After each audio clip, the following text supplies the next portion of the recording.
Are you a brewhead? I'm a brewhead. Are you a brewhead? I'm a brewhead. Y'all are brewheads? Yeah, we brewheads. So pour a glass of craft beer, we can do this. Yeah. What's good, y'all? This is Cee, certified brewhead. And I am Nathan from Nathan Does Beer. And welcome to episode 231 of Beer and Other Shit, the podcast Adjunct series. Nathaniel, back-to-back top 10 breweries episodes, interviews. Yeah, man. We timed these ones really well. Last week we had one of our top 10 from Quebec. Now we've got one of our top 10 from Ontario, which is like you said, not intentional, just worked out that way. Absolutely stoked for it. And we're heading out to Prince Edward County, who, let's be honest, dominated the top 10. We had my god, like as far it's the highest represented beer region in our top 10, no question. And these guys, all three of them, are like probably within 8 minutes drive of each, which is even funnier. Like how much there's all this fire beer concentrated in one small area. It's a wonderful thing.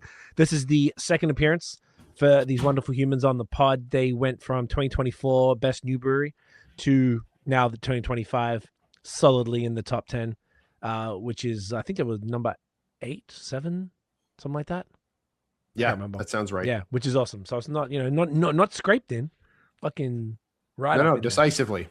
Decisively. I like that. I'm excited to talk to him. Got a wonderful lineup of beer tonight, and yeah, man, he's just awesome human. So let's get right into it. So let's do it. Go like that. Not hide, you silly duffer. There you go.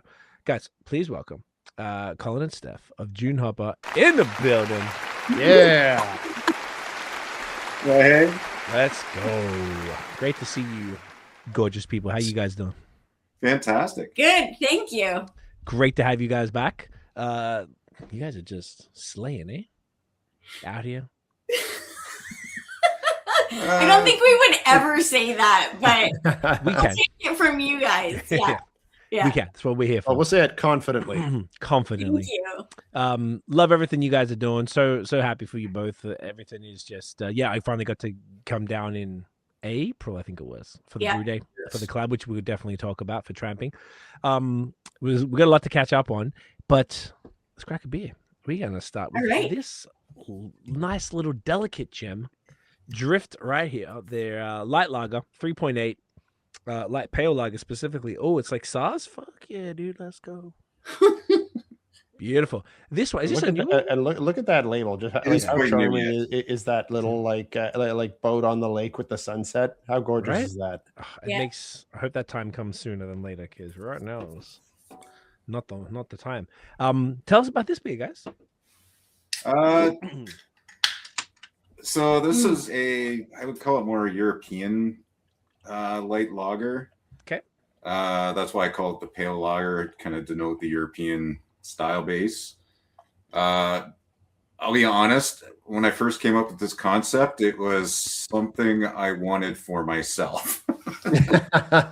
That's awesome. Some of the best ideas come around that way. Just something I could sip on like while I'm working in the brewery or something and still not get stupid or lazy or whatever.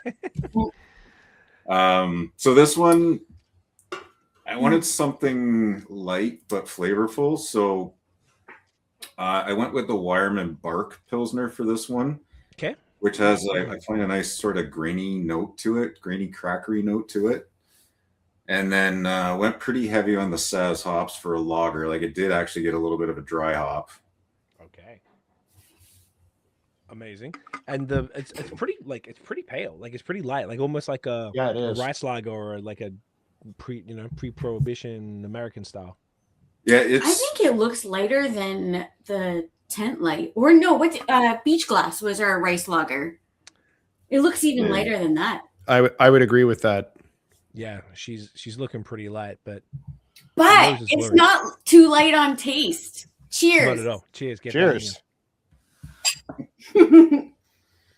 You're right. Oh, it's good. Not light on taste at all. Not light on nose either. No, not even in the slightest. I love it when, like, what is this, 3.8? I love it when beers like this are just like so flavorful. I feel like it's so nice when these are becoming a really popular style right now, and it's not something personally that I drink a lot of, but I feel like every time I have one, I'm just always like, wow, I'm so impressed. It's so much flavor with such little on the back end as far as the ABV. So you can, like you said, Colin, you can crush them without any detrimental effects if you're trying to avoid those. Yeah, that, and honestly, I've had enough people coming into the tap room and they'll have like, a 7% IPA, and they're like, well, I better not have another one. I got to drive home. But you got something light like this on tap. They're kind of like, yeah, you know what? I could do one of those yet. And yeah. Yeah. That's really interesting. If you think that's just like an upsell. A little bit. Oh, it works every time. Yeah. They're like, no, I'm done. And you're like, well, you're like, okay, if you have some time, if there's, you can cleanse the palate. If you're drinking something like Raspberry Moon, the stout, or if you're drinking like, like a heavy, not heavy per se. I think what's the highest? Is it solo? No, Foxtrot. No, solo. Foxtrot right now. Foxtrot, yeah. And it's only what, 7? 6, 8, 7. 6, 8? I can't remember. Anyway, but it's like heavier for people on the stomach, there's a lot of hops and stuff. And so then they cleanse their palate, or they just finish off with something light and crispy, and that makes them feel good when they're on their way, Yeah. But this is exactly the kind of beer that's good for cutting through anything rich on your palate. Exactly that. Like whether it be like a fatty cheese or fatty meats, or even a heavy beer, if that's what you've had before, like this would really like lighten up the palate and be lighter on the stomach for sure. But doesn't it taste like it needs fatty cheese? Like, as soon as you taste it, it's so crackery to me that I'm just like, this like needs to come with cheese. It needs to be paired with cheese. I mean, I could pair any beer with cheese. It is begging for that, for sure. It's like a good party charcuterie board, 100%. The more you talk about it, the more. I'm kind of curious what you guys think. I actually went a little more bitter than I normally would for a light lager, but I like bitterness in a lager. Yeah. I don't know. What do you guys think? I'm with you, man. I feel like the bitterness is because as soon as I see the word SARS, I'm expecting Czech, which means bitterness. So I know you positioned it as like a European lager, but immediately my brain is gonna, if I saw like German hops, like Hallertau or something, I'd be like, okay, not so bitter. But when I see SARS, I feel like it kind of comes with the territory, and it works because I've had beers where the bitterness is like, it's almost like it's floating on the surface, like it's not integrated into the beer.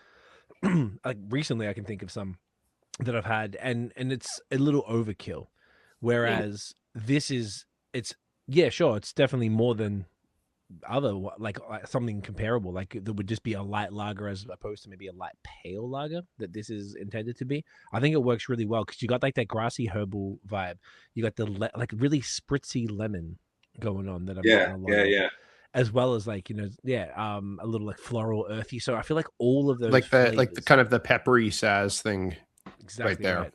And it sits really nicely. I don't know about you, Nate, if you got any thoughts, but I think it works fantastic because it's still restrained. It might be more than the other one, but you've held it back a bit, and that makes it work. It's not like, it doesn't like, if you sip this one and the bitterness was like too much higher, I feel like it would feel like it's like floating.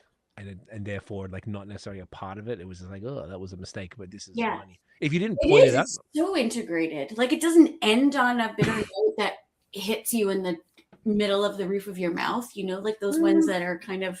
I don't find it too bitter. It kind of lingers, I find, but it just makes me want to have another sip. What is the IBU? I think it's 20, which is 20. It's up there for a light lager. I think it works well. Nate, what do you reckon? Do you have any thoughts on the bitterness? Nothing that you haven't already said, I don't think. Like this is really, it's certainly not off-putting or unexpected. It's exactly like you said. As soon as I know that there's Saz in it, this is basically what I'm expecting. Totally think that we're on the same page with that. But yeah, I like that you did that, and I feel like it kind of makes it more interesting, because sometimes the lighter styles can, I don't know, maybe lately I feel like since breweries have been focusing on them, but they've always been not super exciting, at least to me. Yeah. I found like I would agree. I tried. yeah. We had somebody. They tasted something. I forget what it was. It wasn't one of ours, and she just said immediately, "That's boring." And I remember thinking, like, I just remember looking at her going, I want to know what that tastes like. But I do have like some really light beers, and they just kind of end, like they fizzle out, like they end up watery. You know what I mean?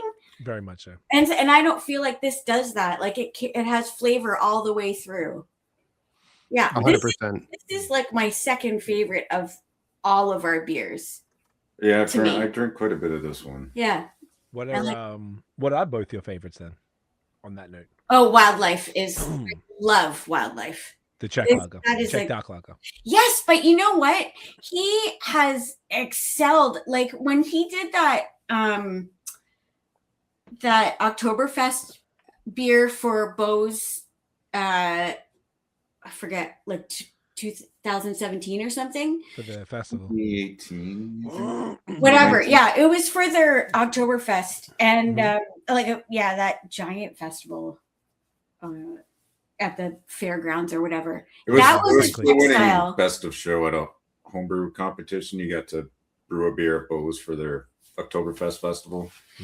Back in the day. It was so good. It was so good. And I just remember, like, anything that you do that is kind of like when you did Nightfall too.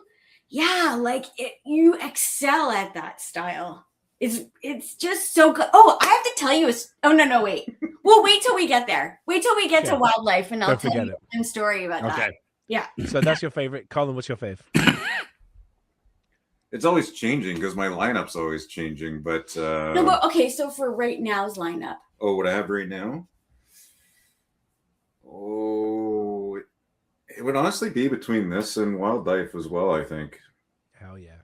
Wildlife is fire. I'm looking forward to that one. I'm glad that we're doing absolutely. that. That one's almost gone. Yeah, we ran out of kegs of that one a long time ago. Like, I hate can pouring, but people want it. Yeah, and it's so popular when you tell them, okay, I'm pouring out of a can. It's not draft right now. They'll be like, you know what? It's okay. Just pour out of the can because they like it that much. Yeah, we'll get to that one. I'm excited for that. Okay, that makes sense that you both are feeling that. But the Crispies, I feel like if you say Dune Hopper, I feel that I'm more aligned. I mean, obviously you guys do a bunch of things amazing, but I typically would say I would think about Haze first. But I feel like the Crispies have really kind of like just sped up, and you've really been like just cranking them out at like a really high level. Obviously, Temp Pitch is killing it, but Wildlife was a special one. Yeah, I have been finding like the hazies sell well, so do the sours, but yeah, like the more malty, crispy beers have definitely picked up steam. It's like, I think a whole bunch of things. Partly, I think it's in response to people who are kind of getting a little bit hazed out, and people who are right now at this time of year also doing like damp January or, but I think for us, even like you said, 8 minutes down the road from all my friends who are like Haze heaven. Haze candy shop and just blowing everybody else out of the water. Our demographic is just very different because we're so close to the provincial park and we're very close to the water, and we have a very large patio and ground. So people come more than ordering beers online to try. People come more for the experience And so they're sort of like sessioning at Dune Hopper. So the stuff that's best selling then are the crispies, are the lighter beers, are the ones that they can really like enjoy over, like a whole afternoon. Because time doesn't exist at Dune Hopper. They'll have the hazies. For sure they will. I'm just thinking like summertime, honestly, about 75% of our taproom traffic is from Quebec. Yes. And they probably even more than that. They love hazies. Yeah, that's true too. But they also really went for wheat beer. Like lighter, like the year before that they did. Not so much, no. Yes, that was what they always asked for. The white beer, the wheat beer. Do you have anything? Yeah. It didn't sell that well. Not compared to hazies. Okay, we will agree to disagree. Says the brewer to the taproom manager who's always serving. Yeah. But anyway. 75% of traffic is. Oh, I would say at least. Yeah. Wow. Easily. Quebec love the county. Like, yeah, they do. That's why I'm like, we gas you up to any of the Quebec homies to come through, because like I usually get people telling me they're coming. Like people hit me up like, dude, I'm going to the county. Where should I go? I'm like, let me tell you. Yeah. It's so cool. I feel like it's the people that I've sent there have been like really like just surprised because they hadn't heard of you yet. Yeah. So when I'm like, dude, trust me, go, because they know about all my friends. Maybe they know about Slake or Matron or something, and they hadn't heard about you guys. So I think that is the feedback that I've gotten from the Quebec ones. It's just funny you mentioned that. I was thinking about that it's pretty cool because there's something that you can't replicate really about discovering a new brewery that you had no expectations for. Yes. It's so wonderful. We were talking about that on the podcast too, about, I don't know if it was a brewery or a beer. I think it was Flux was one for us because we had no expectations for them. Yeah. You guys was another one. Yeah. Cold Bear with the other one probably as well. Oh, and yeah. You gotta try Blue that. Garou, and just over like breweries are like cool. They everything looks and sounds cool, and people have told us good things about them. And then we have them on the pod. One, awesome people, all of you guys that we mentioned, but the beers were just, when you got like, it's probably going to be good. Like you didn't expect exceptional.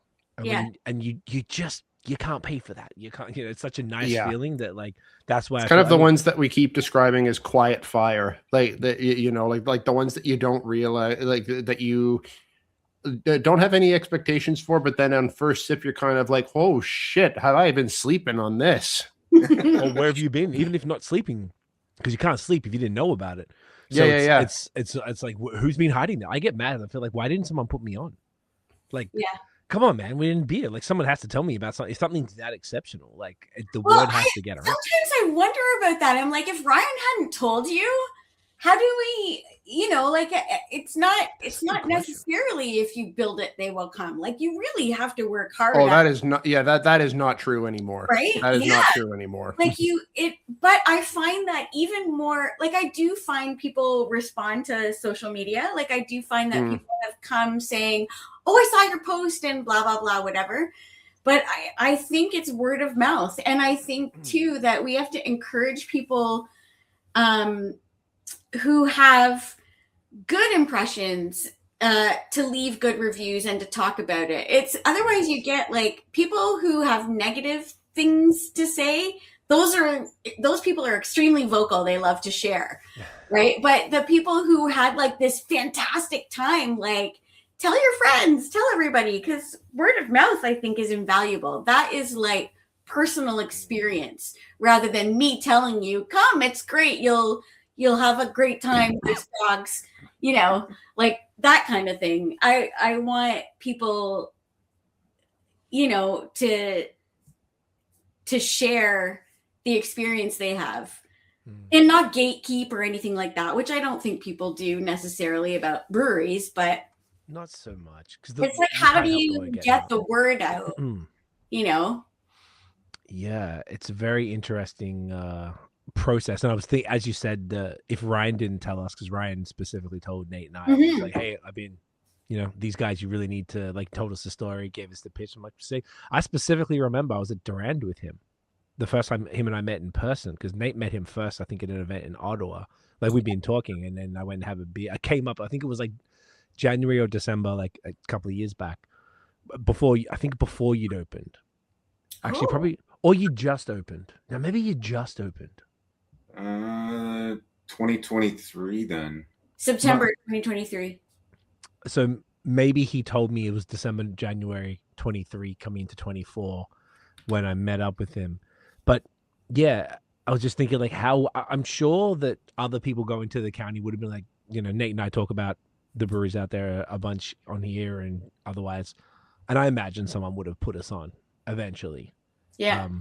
And both of us visit, you know, on occasion. I try to like to get out there like once a year if possible, at least. But yeah, it is interesting, right? Like how that sort of word gets around and why people share or don't. Like I imagine that's why I think the power of collabs is so fantastic, because there might be a, you know, whatever, you guys do a collab with all my friends and we know all my friends. I'm like, oh, who's this? Because that's the cosign. Like if all my friends are doing a collab with somebody, well, I already know they're good and they wouldn't work with someone who isn't good. So who's this?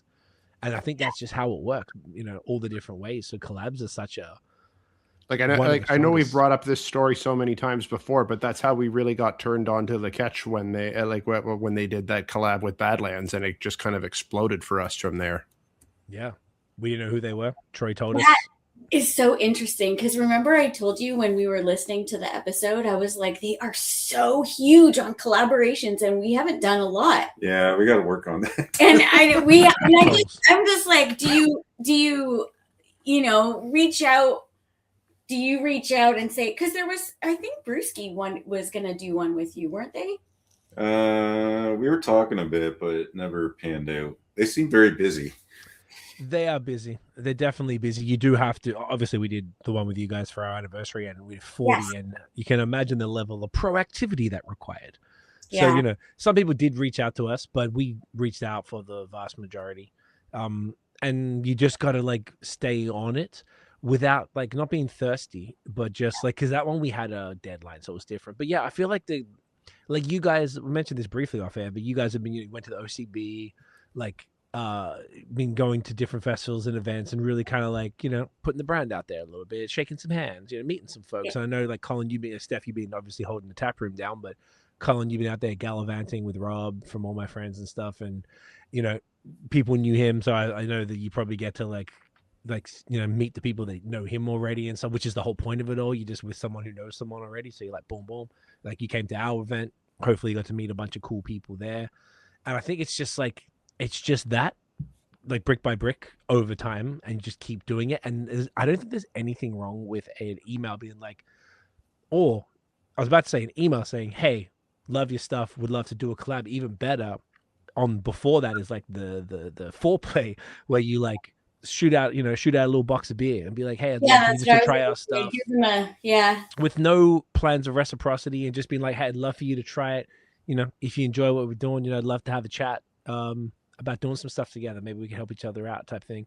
Yeah. You know, I think most breweries are a lot of people are really busy, but I feel like people are, I don't know, they seem pretty down for it.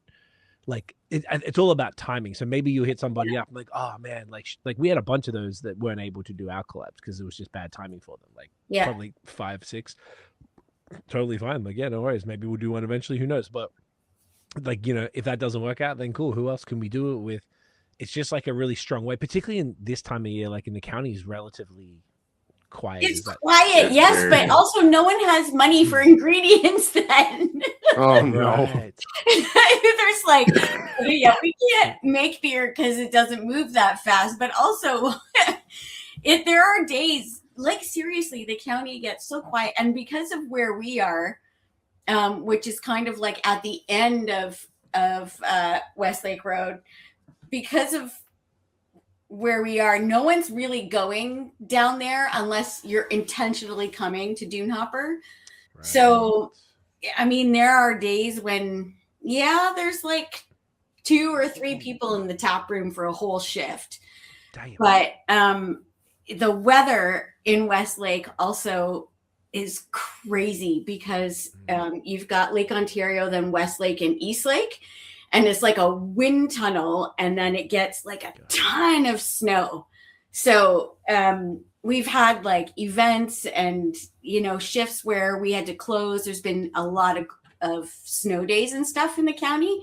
Okay. So yeah, it's this time of year is hard. Like it's easiest to do a collab this time of year time wise, but then, you know, money wise and how fast you're going to move the beer isn't like the smartest, you know?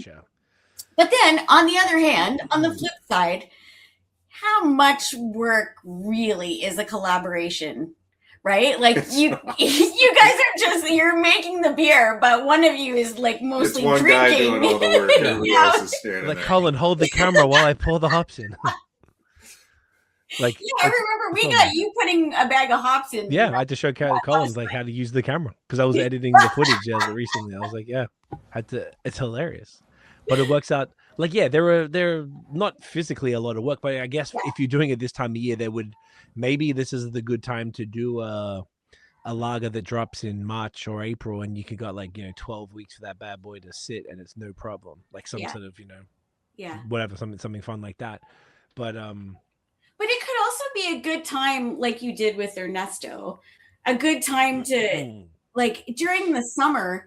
We do not go anywhere besides home or the brewery because we're open 7 days a week and we're working very long shifts. Okay. So now is the time to visit other places and support them as well, right? Like check out other breweries, make connections, do all that stuff because, you know, you're less busy in the brewery houses, and stuff, right? So did you guys connect with anyone on that day? I saw the social post from for that. Did you guys meet? I saw you went a whole like half a dozen different places. Well, they went to Rorschach, right? Yeah, nice. that one day I think we went to Brew Wizards in Oshawa. Okay. We were gonna go to the Torchbearer, but Kyla wasn't there.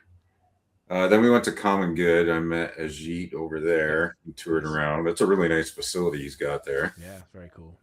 Then we went to Rorschach, had dinner and a couple beers over there. Yeah. Nice. Yeah, I saw you met Maddie. Yeah. He's the best. You guys could do something fun with him. Matt is ridiculous. He'll do anything stupid. He's awesome. I mean that in the best possible way. He's just like down for the funnest experimenting. The funnest ideas. I don't think he'll say no. They did a smoothie with tomato and basil for their anniversary last year. Were good flavors, but in beer, was it good? I still have it in my fridge because I'm too scared to drink it. Drink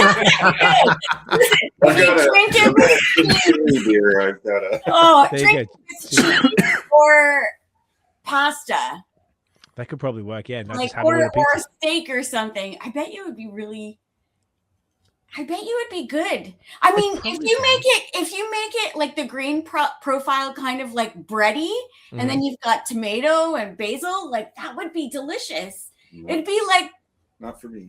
I don't like tomatoes. So okay, I'm really curious. I mean, it could be like a nice Mediterranean kind of. Or like what's that drink? The Canadian Caesar. Or like a Caesar. Shit. Yeah, maybe. Yeah. I don't know. Once again, I didn't try it, but curious. I've seen Caesar beer. Didn't Third Moon do a Caesar? Third Moon did a Caesar. Yeah, they did. It's not a smoothie though. It's kind of like that. Oh, is it? No, it is. Oh yeah, it was an epoch one. I'm pretty sure. Right. Yeah. So yeah, they were also up for ridiculous things. So it's cool that when I don't know, you guys could come up with something fun. And that Rorschach are also criminally underrated. They've been around since 2017, 16.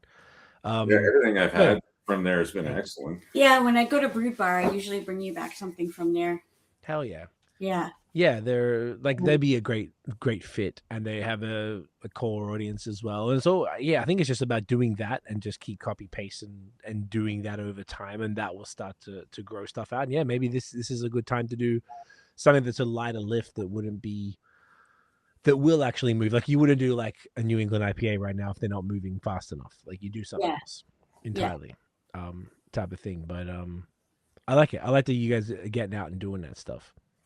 Yeah, I mean, well, it's really no other time if there's just two.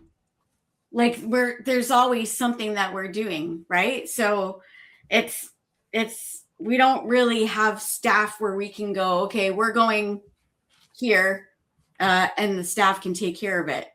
So time is really limited. And then if it takes us a winter to recover from the summer. We're just burned out. It's so rough. It's like it goes from everything to nothing. Yeah. In beer. Yeah. Jeez. But I try not to make it nothing. Like this is the time of year where people are slowing down a little bit and maybe going a little stir crazy because of the weather and stuff. Yeah. So I've tried to have as many like events as possible, events that we don't have to pay for, right? Like as opposed to like having to bring in, say, a band or something like that where you have to pay for them. Right. We've just like things where there's like I don't know, crafts that they can do or something like that. Craft sounds cheesy, but like I know what you mean. I've seen it around. Yeah, and then I have probably our best thing right now is our BYO book club. So it's a silent reading club, and Thursday nights from 6 to 8, people bring their own book, and they sort of chat. They get a pint or whatever they want, and then they all find their comfy chair, and eventually it just organically happens. People stop talking and you have people. It's spooky. It's awesome. It's so awesome. It's I love that. I love that. My heart. It is so good. And you just have all these people reading their book, drinking beer, and just quietly reading their book in the presence of each other, of all like minds, all book lovers by the fireplace. And then organically it kind of starts to happen where somebody might get up and order another pint or go to the bathroom or something like that. But like it's so quiet, people whisper when they order a beer. Like they're leaning in and whispering. Yeah, but there's still like soft music in the back. So I change the playlist and I make it like, evening jazz or something like lighter. And I'll put we have a big TV, and I'll put like a YouTube ambiance on the TV, like fire crackling and snow falling, and it's all cozy. That's sick. And I like it is.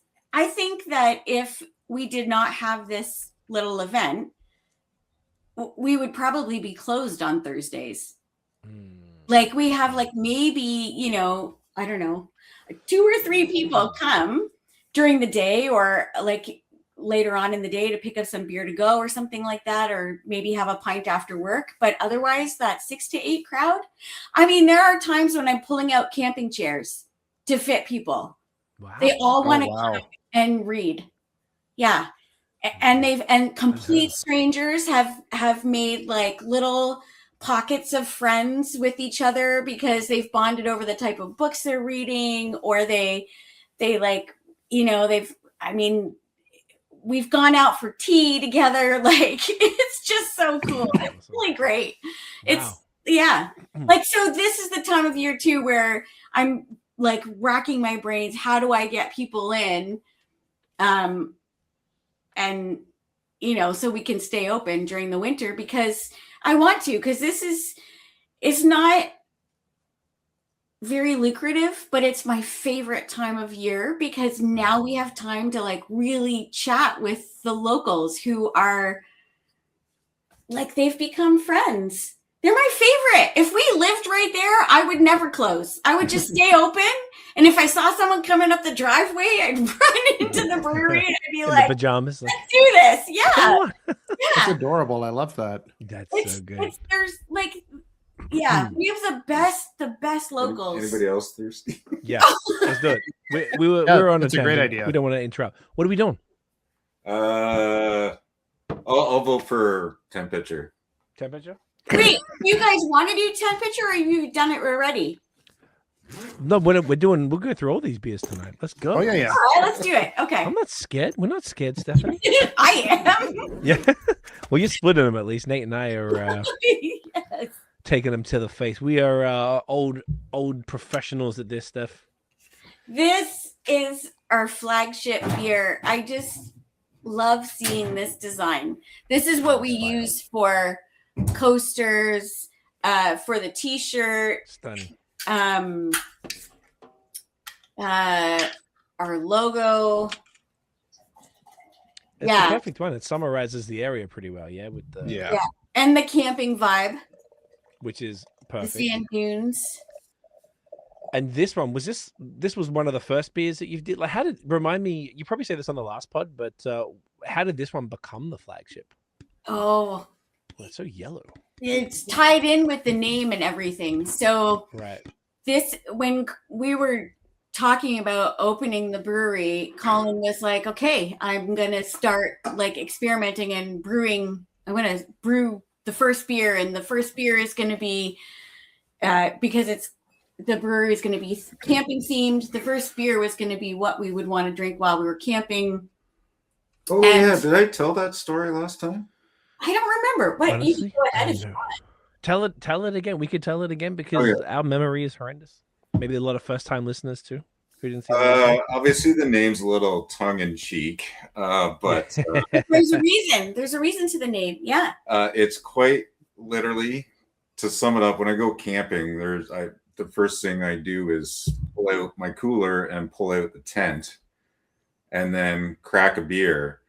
And this is always the kind of beer I crack while I'm pitching the tent. So I wanted to create the exact beer I would want to drink while I'm pitching my tent on the campsite. Honestly, the simplest. It's brilliant. Simplest answer. Totally. Yep. And so we have a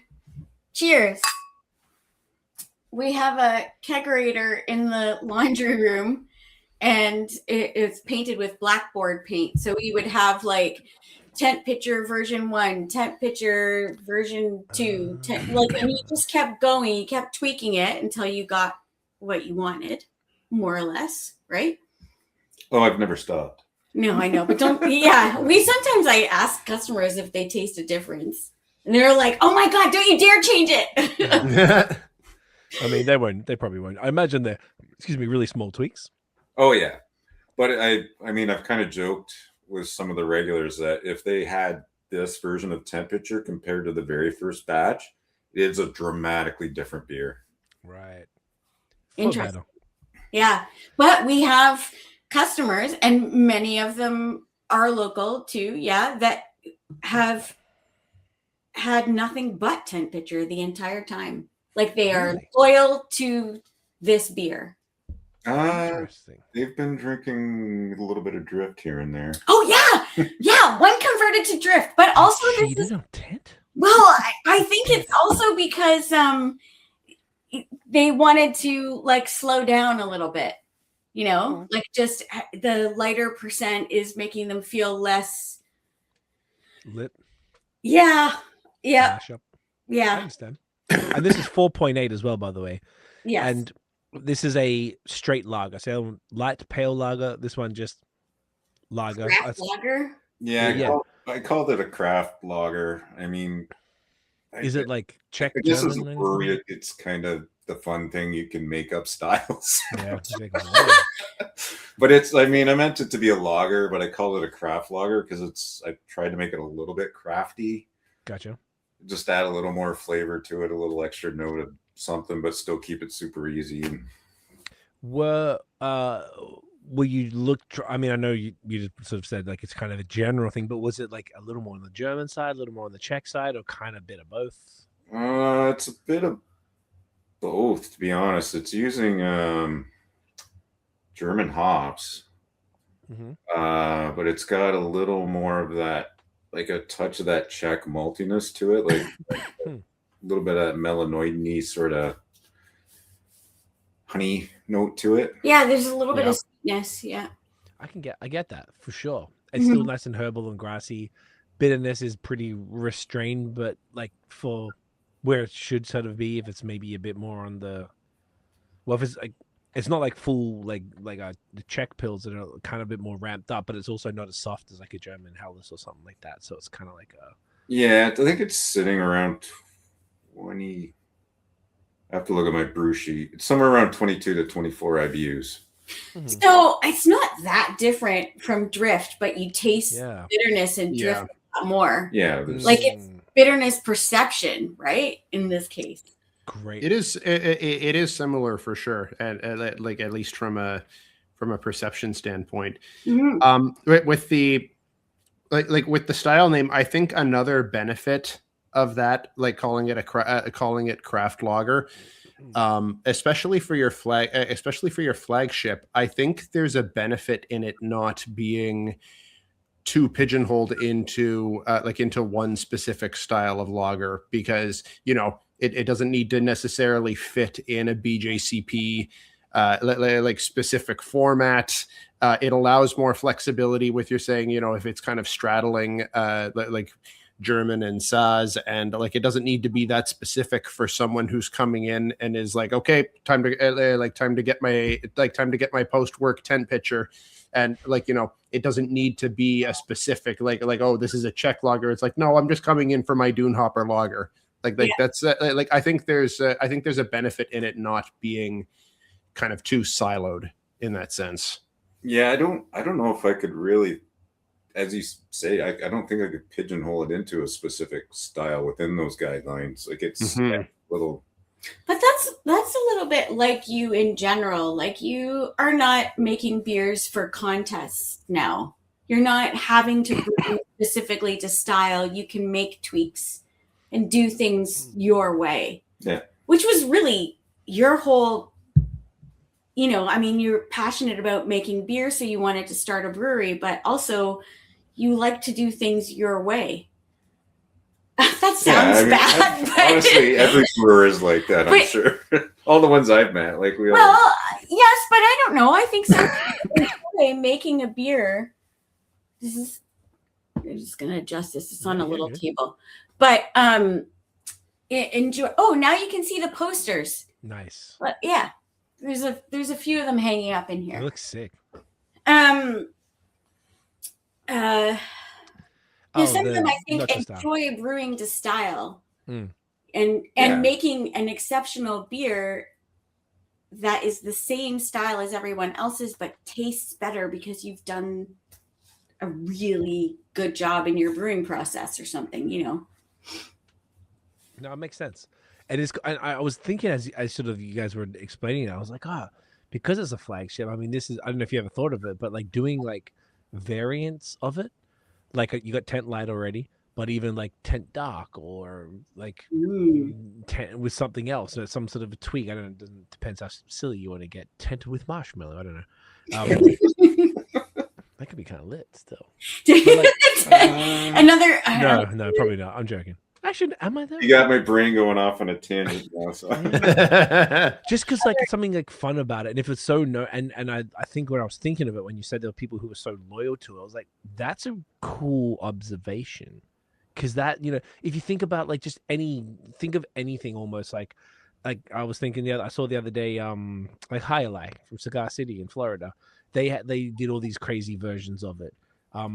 Julius from Treehouse did a whole, but they had Julius Week, and they did a whole like a that's why I thought of it, marshmallow version. It's a New England, and like 4 or 5 they did a light, like a 2.5% version, and then all these different things, like all of the variations of Two Hearted that we've seen.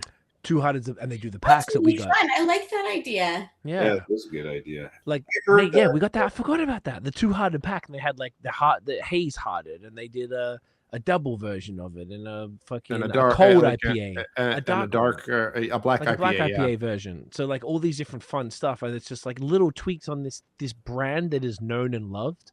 Yeah. So that it's like, look, I could go never having those varieties again, but we still got that pack because it was fun, and maybe you hit on something that really works by that experimentation, and then it gets implemented into the lineup. Or it's a seasonal that comes back every fall or whatever, and people are, fucking aching for it type shit. There are beers that Colin's made that you keep rotating. Like 10 pitcher, I mean, it's a bit tricky when I say it's our bestseller. It's really the only beer that we have not stopped making. Everything else is rotated, right? Okay. So it's been our bestseller since we opened because It's the only beer we've made since we opened. Like, how can it not be? Yeah. So I mean, but in terms of stats though, like if you look at what is selling the most, like even in a day or a month or whatever, tent pitcher is always at the top. Most of the time, yeah. Yeah. The only two that came close were the blueberry raspberry sour that was at 3.5%. Okay. And Sundog. That's familiar. What was that? That was those were That was a hazy pale. yeah, Sundog just killed it. That was That's a so good familiar. one. You And must have had that. so this was the blueberry raspberry. Oh, yeah. Yeah. And it the was- adventure. Yeah, that I think it sold so well. I mean, it tasted really good, but it was 3.5%. And people just love that for a sour, but it was so full of flavor and it was just easy. And then Sundog was that was great. all of the hazy pale ales do really well. Sundog, Boyline, Common Tense. Mm-hmm. Those have all done really well. I think the lower percents, yeah, they're trending for one thing, but also that's our demographic. Right. They really enjoy it. I would say our demographic, aside from summer when we do have a ton of younger couples, younger families. I should clarify that speaks mostly to our tap room. What I see going out Right. to licensees is different. Hmm. Yeah, that's true. So the licensees want mostly IPAs and sours, although some of them have tent pitcher. It depends on where they are. I mostly ship IPAs, sours, and yeah, they do the lagers. That dark lager went fast. Yeah. But yeah, IPAs and sours mostly to licensees. Yeah. Okay. What about the website sales? Is there anything that kind of sticks out there, or is it That's- always a mix? It's like it's all over. That the is place. all over. Yeah. It's really tough when people ask us, what is our best seller? Or they come in and they're like, give me like your top whatever. I mean, it's so varied. They're all, we only have 8 taps for one thing. And they all do well, except maybe the seltzer. It's a little bit, that's more. For the non-beer drinker type of thing, maybe? That come Yeah, and also people who are gluten free. Yeah, I'm toying with the idea of getting out of seltzers, to be honest. Yeah, they're just not. yeah, they've done well, but not nearly as well as the beer. I mean, I can turn over They do well in the summer. like a sour or an IPA, and about 20% of the time it takes me to turn over a seltzer. So Hmm. Oh yeah, we've had like 8 or 9 sours in the time we've had 3 seltzers, Gotcha.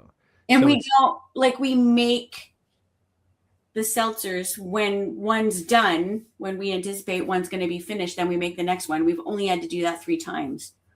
Oh, Whereas wow. the sours have been through like 9 times, you know? Understood. So it might just be just a seasonal thing. You just bring them around in the summer to be that extra one when the tap room's rammed. type of Yeah. thing. Or like a pilot batchy kind of, like a small batch. That's not a bad idea. A small batch thing, like a half batch or something. Yeah. yeah, If it's I going could in just the have it on summer, tap, you'll yeah. have enough to can. Like you'll have enough for a can run because you'll be canning like 3 other beers. Well, I'm just saying we could just do a small batch keg it only, no cans. Yeah. Just like the tap room that's thing. what got us started in the first place. We did that with the bubblegum seltzer, and everyone clamored for cans for that one. They wanted us to fill their water bottles. That seltzer just I mean, killed. why not? Yeah, it was That's so good. hilarious. It was really Wow. good. Yeah. Okay, then. But So then- anyway, What in the perfect world, what would you want to be known for? Because you're saying like which ones are the best sellers, but then I Yeah. guess that is a different thing to what you're known for, perhaps. What would you guys like that to be? Just out of my personal love for these styles of beer is probably multi lagers and hazy IPAs. Those are the two beers I like to drink, and those are the two beers I enjoy making. Gotcha. My sours go over very well. I don't personally enjoy making them. Like honestly, they're just annoying. They're a lot of work. They're messy. They're yeah, there's a lot of raspberry puree on the floor. Is that the most expensive one? Or was it blueberry? Puree is expensive. Yeah. Oh yeah. I think there was a time the raspberry was like impossible to get. Like, it's still super expensive. But it's also like one of the best flavors to use because it comes through very well and it stays, whereas strawberry can fade. And it is really difficult to get like a strong strawberry flavor from just the puree. Yeah, strawberry is subtle. Yeah. Like when we did the strawberry passion fruit, as it aged, I feel like the strawberry became a little less. The passion fruit just overtook it because of that tartness probably, and the strawberry's so soft and delicate that it a little bit. Whereas the raspberry, like we're going to get to the stout, like the low ABV stout. I got one. Dan from Zen gave me one, and I had that. I don't know, towards the end of last year. And I love low ABV stout. Such a huge fan, and it was sick because it was the raspberry does punch through the chocolatey malts. Yeah, it's the best fruit for it. Yeah, it's perfect. That flavor. I'll mention it when we get to that beer. But there's a little bit about that beer that's mildly interesting. I'm here for mildly interesting. It's interesting to the customers. They like it. They're delighted by it. Well, then the audience will also be delighted by it. Goddamn. Yeah. Okay, that's awesome. That's Isn't there a Reddit subreddit called Mildly Interesting? Yeah. Oh, is there? I don't know. I like that one. That is a good one. That is another place, by the way, the Toronto craft beer subreddit. I've been relatively active in that more recently. And they're like the mod Skylo. I've been gassing you up to him. So Nate and I met him. He's the champion. He's been really like supportive of the pod. He was one of the dudes pouring at the event. Yeah. Okay. And he's been like trying to. We met him because he reached out and he was just like, "Hey man, I'm the mod for the subreddit. We're really trying to get it back going." So that's another place like to have an account. Like Troy from Great Lakes runs the Great Lakes one. I know Mike from Gather has. He runs that one. Bebo from Third Moon has an account that he would respond, like people talk about the brewery there to respond on behalf of the company, but also like the beer fans are like, they're very varied. Like I've had a few, I don't know if I've ever talked to you about this, Nate, but I've had a few times where I thought if you're going to be in a fucking subreddit about beer, you're going to be into probably similar things that we're all into, hazy IPAs and big stouts or whatever. And these dudes are not. They weren't rating a lot of the breweries that we thought were like, I was shocked, like that, like dudes are in there just loving Doppelbox and things. I'm like, all right. So there's a wide variety of palettes in that sub. Could be a little place to just poke your head around, have a little Dune Hopper account that comment here and there. And these are people that are, a lot of them, for better or worse, are LCBO consumers. They bring that up a lot. So it could be a good way to kind of get so a lot of people would post and just say, hey, I'm looking for this in either the GTA or just, can I order this? I'm looking for this style or different things like that. Could be an interesting little place to have a presence because not many breweries do. And I think it's meaningful when one pops up to answer a question either about the industry or about, some people will say, oh, I've heard that this happens. And you could be like, hey man, I run, Dune Hopper, I've been brewing for this many time. Like what actually happens is and they'd be like, oh wow, thanks man. And like, tell me more about you guys. And then people read that and they like the respectful, they're pretty chill. Like no one, Reddit can be full of dicks, but these guys are, as we all know, but they've been pretty cool. Like, people will say stuff and we had, someone was really mad at us last year for the event. Because we had American Brew. This was peak angry at America time. And people, one dude tried to shit on us, like made a post about it. Every single person just piled on this motherfucker. It made me so happy because everyone's like, guys, it's like two breweries. They've been like supporting Ontario beer and Canadian beer. Like, what the fuck? It's just, we interview Americans too. Like, it's a part of the thing. Like, shut up. Like, to be honest, To be honest, I don't even think that guy's beef was about the American breweries. I think I think he was just being an agitator, because he has been an agitator in other beers, social networks. I think that was a bit of a misdirect, but He's a troll. yeah. Well, that's good to know. That makes me feel better.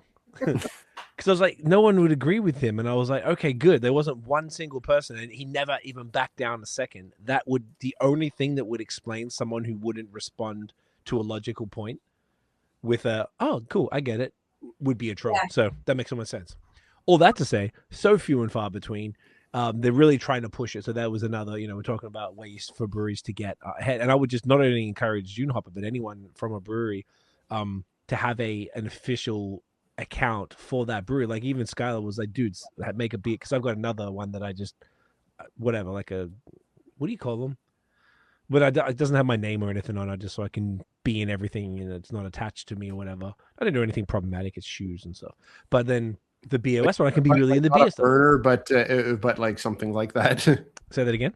Like not a burner, but a burner was the word I was looking for. A personal private. Yeah, but I'm like, yeah, but it's public. not. Say I would never, not public. I never put my name on it. It's like so I can be in all the different, Anonymous. Is that what you mean? Like an anonymous? It's not it's just like not a username that's associated with any of the things that I'm into. So burner is the closest word, but I'm not doing anything problematic. I just don't, Reddit's kind of a little more anonymous. Like I'm posting pictures of my dog in the multi-poo one, and like looking at the shoes. There's a brand of shoes that's my thing, and I know that type of shit. But the BAOS one's really cool because I can go and comment.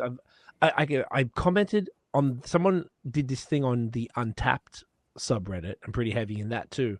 And they were talking about, hey, list your like how many uniques you've had and what the top 10 breweries were. And I fucking love data like this. So I went in and wrote the ones that I think it was how many beers from each brewery or something like that, the top 10.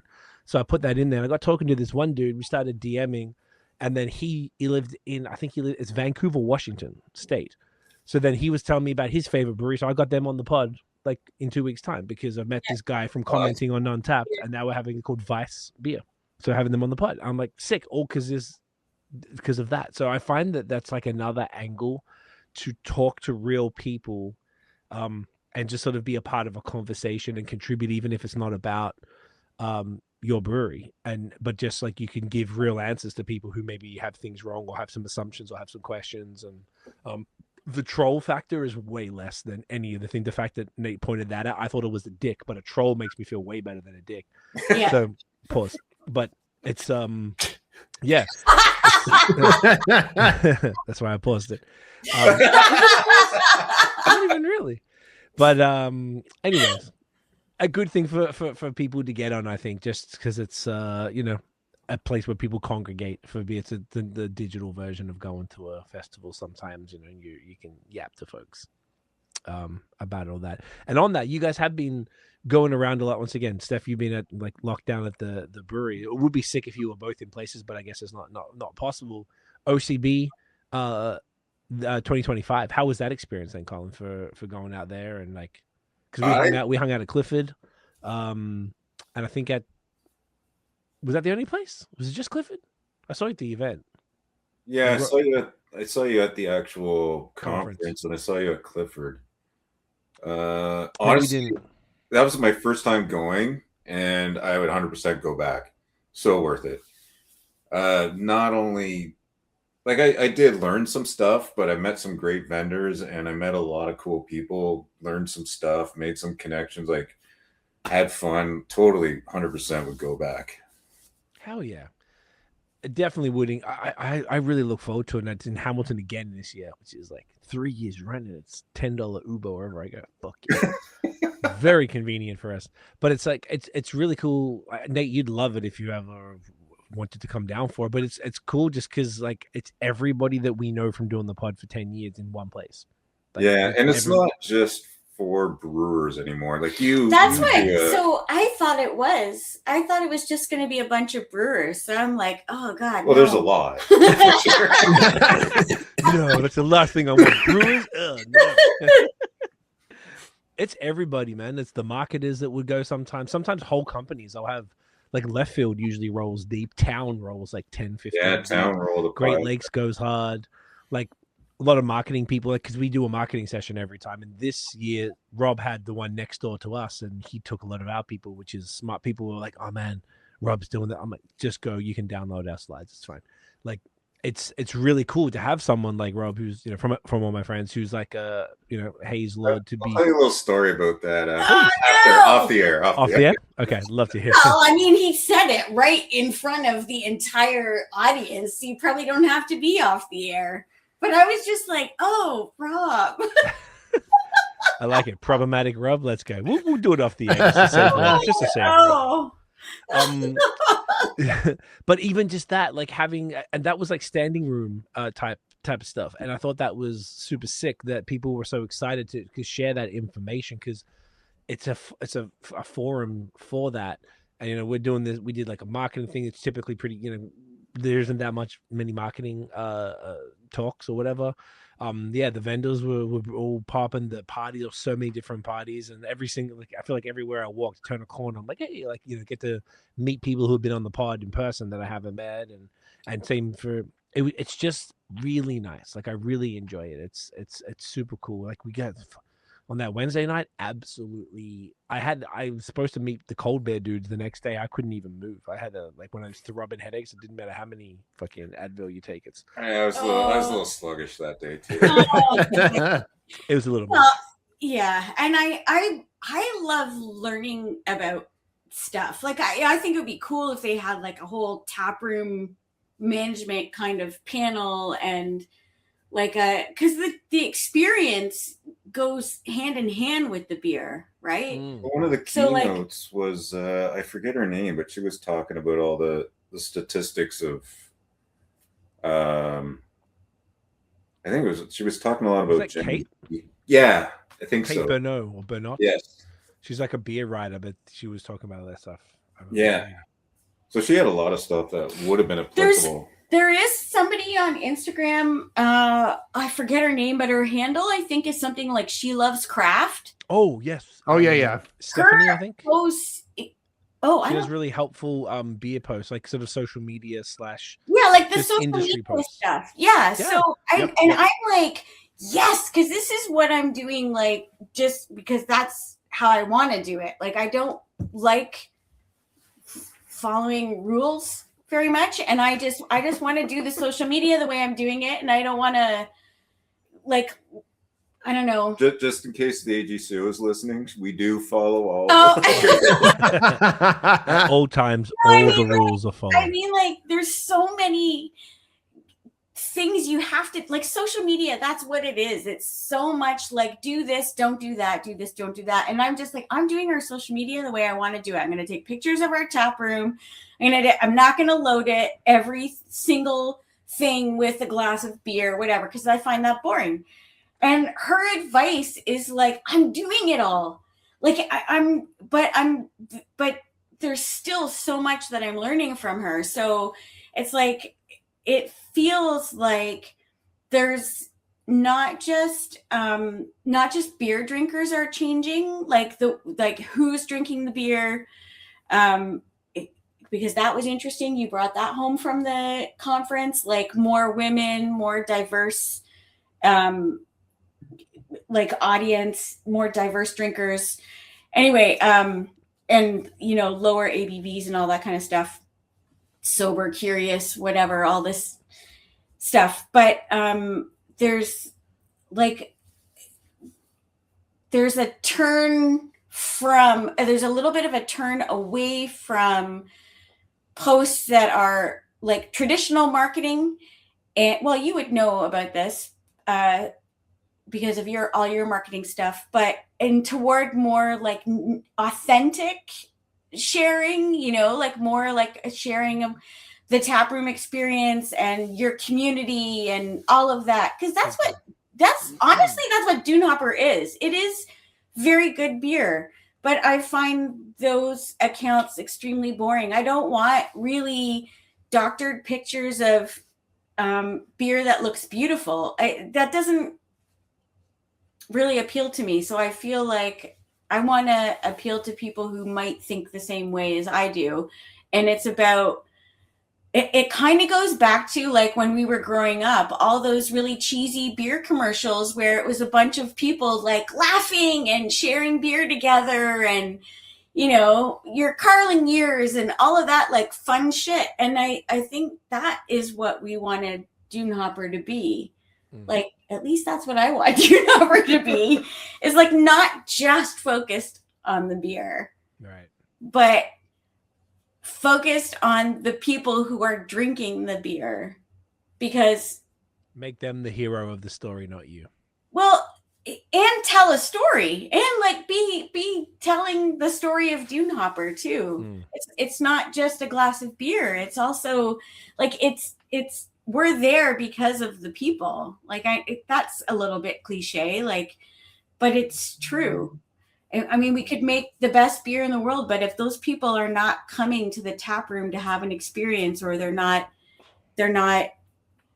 seeing like the people behind the beer, you know, who are having fun, then we're not going to be successful, really.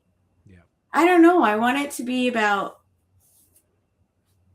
like the stuff that warms my heart so much is seeing literal strangers become like actually exchanging information, contact information when they leave our tap room, like because they've shared over a pint. And it is, that beer is integral to that. It's not like water or tea or juice. The beer, I mean, really does help relax people so they have fewer inhibitions and they are more comfortable meeting people. And, you know, I don't know where I was going with this, but. No, you're saying what you wanted Dune Hopper to be. It makes sense. And you're doing social media. I cannot bring this home. Well, it was about like learning how to run the business, like all the education of not just making beer, but running the company. You know what I mean? Like, I don't even like to use company words, but like running the tap room, the third space. That's what I want Dune Hopper to be. And those conferences, I think, will be handy for that. But I think what I am doing, I can't get to conferences, but I'm doing tastings. So I went to Brewery and did a 6-beer tasting at Brewed Bar. Perfect. And then, so that's where the Wheeled Brew Bottle Shop was. Yeah. I love those guys, James and Tate. And then I did Wellborn Commons in Bath, had us do a tasting there. And so it's kind of like you're working someone else's tap room and you're getting to experience that, and you learn so much about what people want and how they love to experience the beer and everything. So that's kind of been my way of getting out. Like, we're sharing sales and stuff like that, but being like the person behind the. People want to see the people behind the curtain. Yeah, you know what? I've had too much beer already. That's what this is. Oh my God. This is embarrassing. No, you're good. Well, speaking of that, speaking of too much beer, let's get to that next beer. Yes, let's do it. I'm gonna let you guys pick the next one. Oof. Whoa. It could go in two directions, actually, in my opinion. I reckon Nate should do it because Nate's been off for a bit. I feel like he deserves it. He's worked hard. Oh wow! Okay, so I've got a lot of pressure pressure, Nate. now. A lot of pressure. We're all staring at you. Everyone is staring at you. We take like 2 minutes. You want to take it too? Let's just have a pause. And we sure. Let's do it. More time. All right, we'll be right back. And we are back. And we're back. Nathaniel, sultry, you like that? You gotta let people ease them back in, right? You can't just be screaming at folks. We're all they're just watching beer podcasts. Maybe they're at work. Maybe someone's holding a 50-pound malt bag up some steps. Or maybe they're listening in the car and you don't want to jolt them to one side, just being like, "Hey, we're back." Particularly on these roads right now. That's fair. I need to listen to you in the car. So I just discovered that you can just go it says something like go to audio only. I've been actually watching you while I'm driving. You can put audio only, but I like to do the thing. Yeah. You But can it's like fun to have your faces there. Yeah, I do it. Most podcasts are video, and Spotify. If you go to another app, like you got Waze up on the top, and you just sort of go on Spotify, watch the video, swipe to go there at the video stage. You just put it down the bottom, so you can just like as you're looking at the map, have a little peek. You don't have to stare at it problematically, but it's nice. Speaking of nice, Nate, what did you select for us all? All right, so without meaning to be too prescriptive about like what we're having each beer further down the line, I'm thinking that what makes the most sense palate wise with the order of what we've got is to go haze next. So I'm picking Foxtrot for the next one. I knew it. I had them. I had both the haze. Oh, There you go. See, I also have the other haze just in case. well, Read my mind. excellent. All I right. love it. All right. Oh, and my battery died. Fuck. Oh, All right, I'm gonna God's change sake, that. Nathaniel, you gotta get that plug. I think I sent it to you. Yeah, you did, and Yeah. I've just been slow to get on it. Well, you know, it's not like you've had the flu for fucking 7 weeks. And it's not like I don't have like 2 kids under the age of 4 to manage or anything. Well, you know, exactly. So figure it Wow, out. what do you think Yeah, of this there's no- label? I love this label so much. Yes, I can't really see it properly, but I'm going to look at it in just a moment. I mean, I love all our labels, obviously, but oh, look at that pour. Very oh, nice. look at- I poured a few beers in my time, Steph. Not as many as you in that beautiful tap room, though. In the tap room. Colin would say that I'm a terrible tap room pourer. Oh yeah, Oh yes. Oh yes. what's He going likes on, to step in and do some correction. Colin? How dare you? I'm sure Stephanie pours You're some not wonderful. there. We're not actually often there together, are we? No, in the more so summer, this yes, time. but No, summertime I'm in the back. well, that's what I mean. We're not actually at the brewery, even at the building together that much. Oh, Oh, really? smell this! It's smelling pretty sweet right there. What do you No. guys get when you smell it? Let me have another whiff. I got to catch up here. Oh wow, I'm getting like clementines or something, like big dank citrus, like orange citrus. Yeah, pith. It's like Pithy as a citrus fuck. pith. Yeah, big time. Hang on, let me do this shit right there. There we go. What's the hops in this one, Doug? Oh man. Is it? It's on the can, no? Oh, Yeah, it Sultana, says- Erebus, or Rebus, and Lotus. Yeah, I do list them. How do you say it? How do you say Erebus or Rebus? Erebus, I think. Erebus. Sounds about right. It's probably like a Greek god or some shit. Yeah, that sounds right. This is 6.8. Yes. This is the first time that you've done this beer. Yes. Yeah. How do you- Actually, the first time with all these hops, so I was strictly going off oil content and descriptors, trying to come up with a combo that would work. Holy shit! You were not far off. Erebus is the primordial deity personifying darkness, born from chaos and acting as the consort of Nyx, or night. He represents a profound, deep gloom and is often associated with the dark underworld region through which souls pass. Wow, There you that's, go. that's heavy. So that would have been like a good. That doesn't sound very bright and fun. No, but so how do you? How would you characterize that hop, though? Is that the dinky note? Oh man, I look at so many hops, I couldn't remember the exact descriptors of Let's each. check. All right. And it is Greek mythology. Oh wow. Yeah. Okay, so this is a 2024 release US grown aroma hop from Hopsteiner, formerly HS1666066, with a bold fruity profile with notes of blueberry, candied fruit, citrus, and floral rose, and it's high oil. Interesting. And it's high geraniol. Geraniol? I don't know that fucking word. Making it ideal for juicy modern IPAs. It is fuck. juicy. Ladies and gentlemen, put that in your face hole. Cheers. Cheers. Cheers. Oh yeah. So I can't Oh remember. nice. Shouts to the underworld. I think this is really fun. So right now we have just two hazies. We've got Solo Trip Riwaka which is the single hop IPA, so it only uses Riwaka, and then we have Foxtrot, and I think Foxtrot is the newer of the two. Okay. But it's so interesting to me how when people come in, they want to know the difference between the two hazies, and they want to have a taste of each so they can pick their pint. Gotcha. And there's like people who are Foxtrot people and people who are Solo Trip people. Okay. And really, like Lisa is a Foxtrot and her husband Chad is a Solo Trip. Right? Okay. Like, isn't it interesting how they pick? I find what people pick interesting. Everybody's Like, got what their about preferences. so I prefer Solo Trip, I think. I haven't had these in a while. Yeah, just It's almost like a Zodiac. Yeah. Yeah.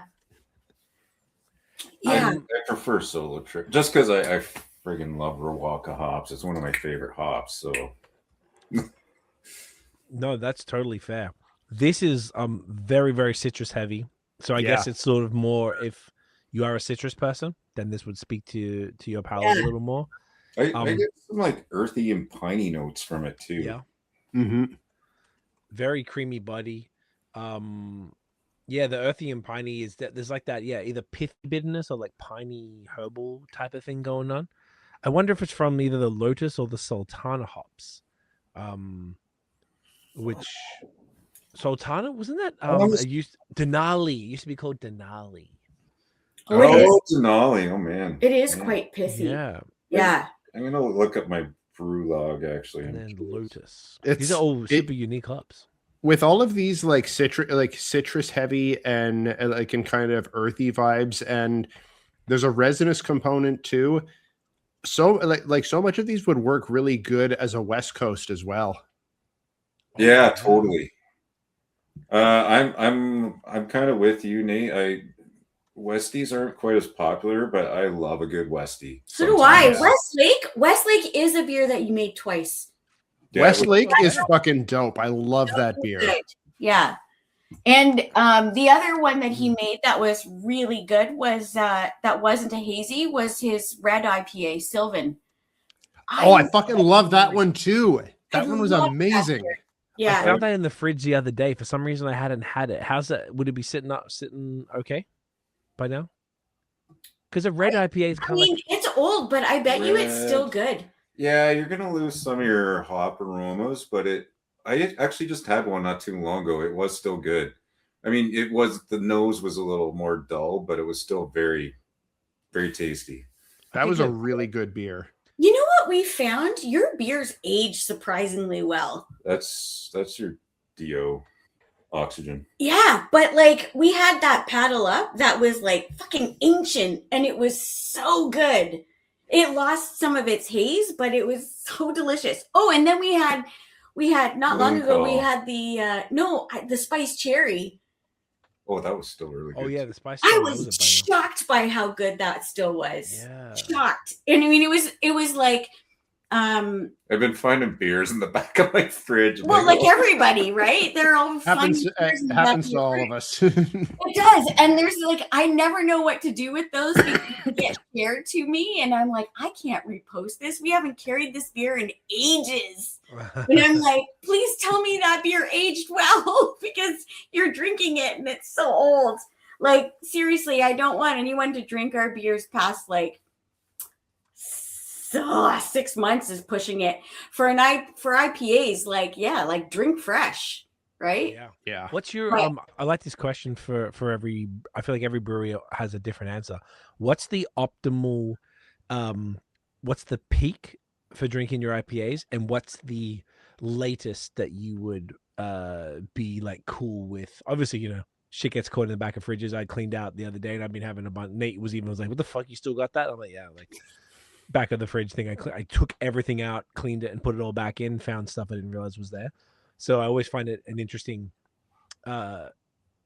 observation from all different people. So do you guys have, and I guess I specifically would say this surrounding haze, because that's the most delicate of the styles. I mean, I'll kind of speak to my haze because every brewery, That's all I mean is just your haze. their Just they're Yeah. different, Totally. their schedules and stuff. But I personally find that my hazies are like peak at 2 weeks after package. Okay. Like it's almost like the harshness from all those hops you put in kind of smooths out, and all those flavors kind of blend a little better, and they're just like amazing. Honestly, 6 to 8 weeks, I find my hazies are still taste super fresh, and I'd be comfortable with somebody drinking one 4 or 5 months out yet even. Okay. And you find that they hold up? That's amazing. Well, a lot of That it is amazing. We did find that. We did find that. We use Canning Collective when I do canning runs, and honestly, their oxygen pickup from tank to can is pretty small. And they always do measurements of the cans, like how much oxygen made it into the can for packaging. And Yeah. like as long as that measurement's called TPO, as long as that's mid 20s, honestly, I find a hazy IPA can last quite some time, surprisingly. That's pretty high praise for Canning Collective. Yeah. We've had some customers who are like they get like super obsessed with a beer. So we had a couple who were really obsessed with Paddle Up, and it's because they know too that Colin doesn't usually remake a beer. So if they really love one and they're devoted to it, they're crazy about it, sometimes they'll buy a case when they know that it's going out. And they get really precious about it too. Like, this one is discontinued and I'm going to save this last one for like a super special occasion because it's not coming again. Natalie with Take a Hike. Oh my God. Like, she was so like, I have to wait for like the most special occasion. We have some super devotees with some of his beers, and they had kept it for a while. So when we had a dinner party with them, they brought it out. That was Paddle Up. And I was really apprehensive, but that beer tasted better than I even remembered it on tap. Crazily. The haze was not sustained. It wasn't as hazy. I could but tell it was wasn't so peaked good. anymore, but It was so good, and they kept that forever. Like, how long do you think that? How old do you think that was? oh man, that was 6 months at least. At least 8 months. Wow. Oh, I was shocking. It was shocking. Yeah, honestly, it's one of my things as a brewer is like keeping oxygen levels very low. Yeah. And I find if you do that, like your packaged beer can stay fresh for a longer period of time. And there's not as much difference between draft and in taste, right? Between the draft The and draft and they can. yeah. I've heard, I think it depends on have you ever noticed like a different, because I've heard like some places where, I mean, every brewery would have each beer would be like, oh, this one's a little better on draft, or the can is great, but the draft just hits. Like, have you had any of that, or it's basically the same experience? I know some people have preferences, but I've found can versus draft most of the time for my beer, in my experience, is pretty similar, pretty close. Do you know who I did have a customer say he prefers Raspberry Moon in a can to draft? Interesting. That's the stout. I don't get much difference. So. I don't know. Maybe it's his experience though, right? Yeah. He's having like he really loves coming to the tap room, but he's having, sometimes couch pours are like They just really hit right. yeah. It's a different drinking experience for sure. Your pants are off, you're unbuttoned, you're just in your glory. Zero pants. You're having a Raspberry Moon. I don't know. Maybe you're just having the ultimate experience. Yeah. I can respect that. Yeah. I don't know. I mean, I think that's important. I think that's really important for brewers to That's at least have a. It does a lot for the drinking experience does a lot for your perception of the beer. There's no question. Yeah. I've heard people say that about wine too. They go on wine tours and, everything is like, they're feeling amazing. The winery is like amazing. They had really good wood-fired pizza. They wanted all the merch and they bought all these bottles, and then they get home and they're like, geez, it's not that great. Like A little underwhelmed. yeah. And you had such a great experience. And so I really hope that all of our beers pass the couch test too. That's why I like doing this pod, because these beers taste just as good to me. Yeah, it's different. I got to credit Rob from all my friends for this one. In a previous life, him and I worked together, and he got me onto the whole couch chest thing. Like, when you package up a new beer, bring some cans home, sit on your couch and crack a couple, drink them on your couch at home. It's a whole different drinking experience. And just like, how does the beer taste on the couch at home? Because that's what your consumers are going to be doing. If they're when they're buying beers to go. It is good to have both. Consumers are tougher. That's such a good point. I like that. That's like it's like maybe people don't actually give that a try just to see, because you could crack the can at the brewery and it's like, maybe it's pretty similar, but there is something to be said about having it at home, whatever, getting your dinner and watching something and having some cans. It's because at the brewery, he's cracking that and probably analyzing it. Yeah, that's exactly it. At home, and then at home, you're just watching putting TV. A hockey game on. You're not really paying as much attention to what you're drinking. It's different. Yeah, you're not going to be analyzing it for taste and stuff. Yeah. When you guys get your beer, are you buying them because you've had an experience in the tap room, or are you getting a lot that are strictly home beers? Oh, I'd say it's almost, for me, I don't know about you, Nate, I haven't been anywhere for a while, so it's all strictly home beers. It's been so like, really you're ordering online or picking up at Durand or whatever, wherever at your bottle shop. Exactly. Durand here, or for the end of last year, I had just multiple I don't know how, I can't remember how I got them, multiple times, like Quebec stuff. Just was drinking Quebec stuff. I had so much from Dan from Zenden. Nate got me some stuff. A few other mates. So I was drinking the last 3 months. I had so much Quebec haze. I'm like, I couldn't get anything local. And then prior to that, I went to Treehouse and Fidens. Just pack it up, send it my way. That could help me out. That's the way I'm going to have to do it moving forward. But I'd love to know, like, how these beers are tasting for you, and then when you go to the tap room, how they taste for you. Yeah. Instead, or if you go to the bottle shop and it's one where you can have something, where you can like crack a can there, like how your experience as beer connoisseurs and raters, like how that might change if you were doing it in tap rooms. The last one I can think of that, because the way I would do it if I went, particularly if I'm traveling and going somewhere, I'd be like, what have you got on tap that you don't have to go? Like, all right, I'm going to try some stuff on tap that you don't have, because that's the only time I can experience, that product. So I would do that.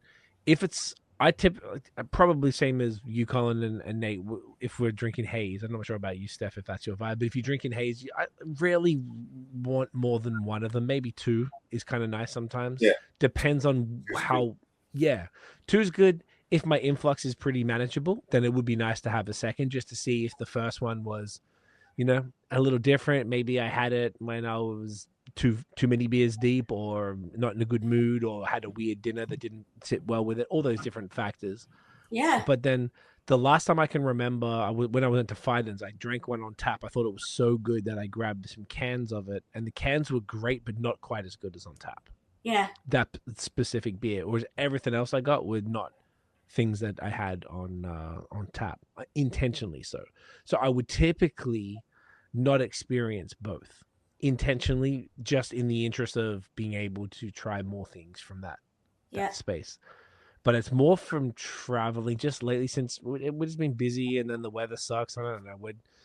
I don't like this weather at all. I don't want to leave, to be honest. And if I can get stuff here, and I got all the things I want at home that I'm comfortable with, probably like a lot of people do. So I would want to support and buy things like that. So I would probably do that. I don't know about you, Nate. Are you going places to drink and then getting the same thing, or what do you do?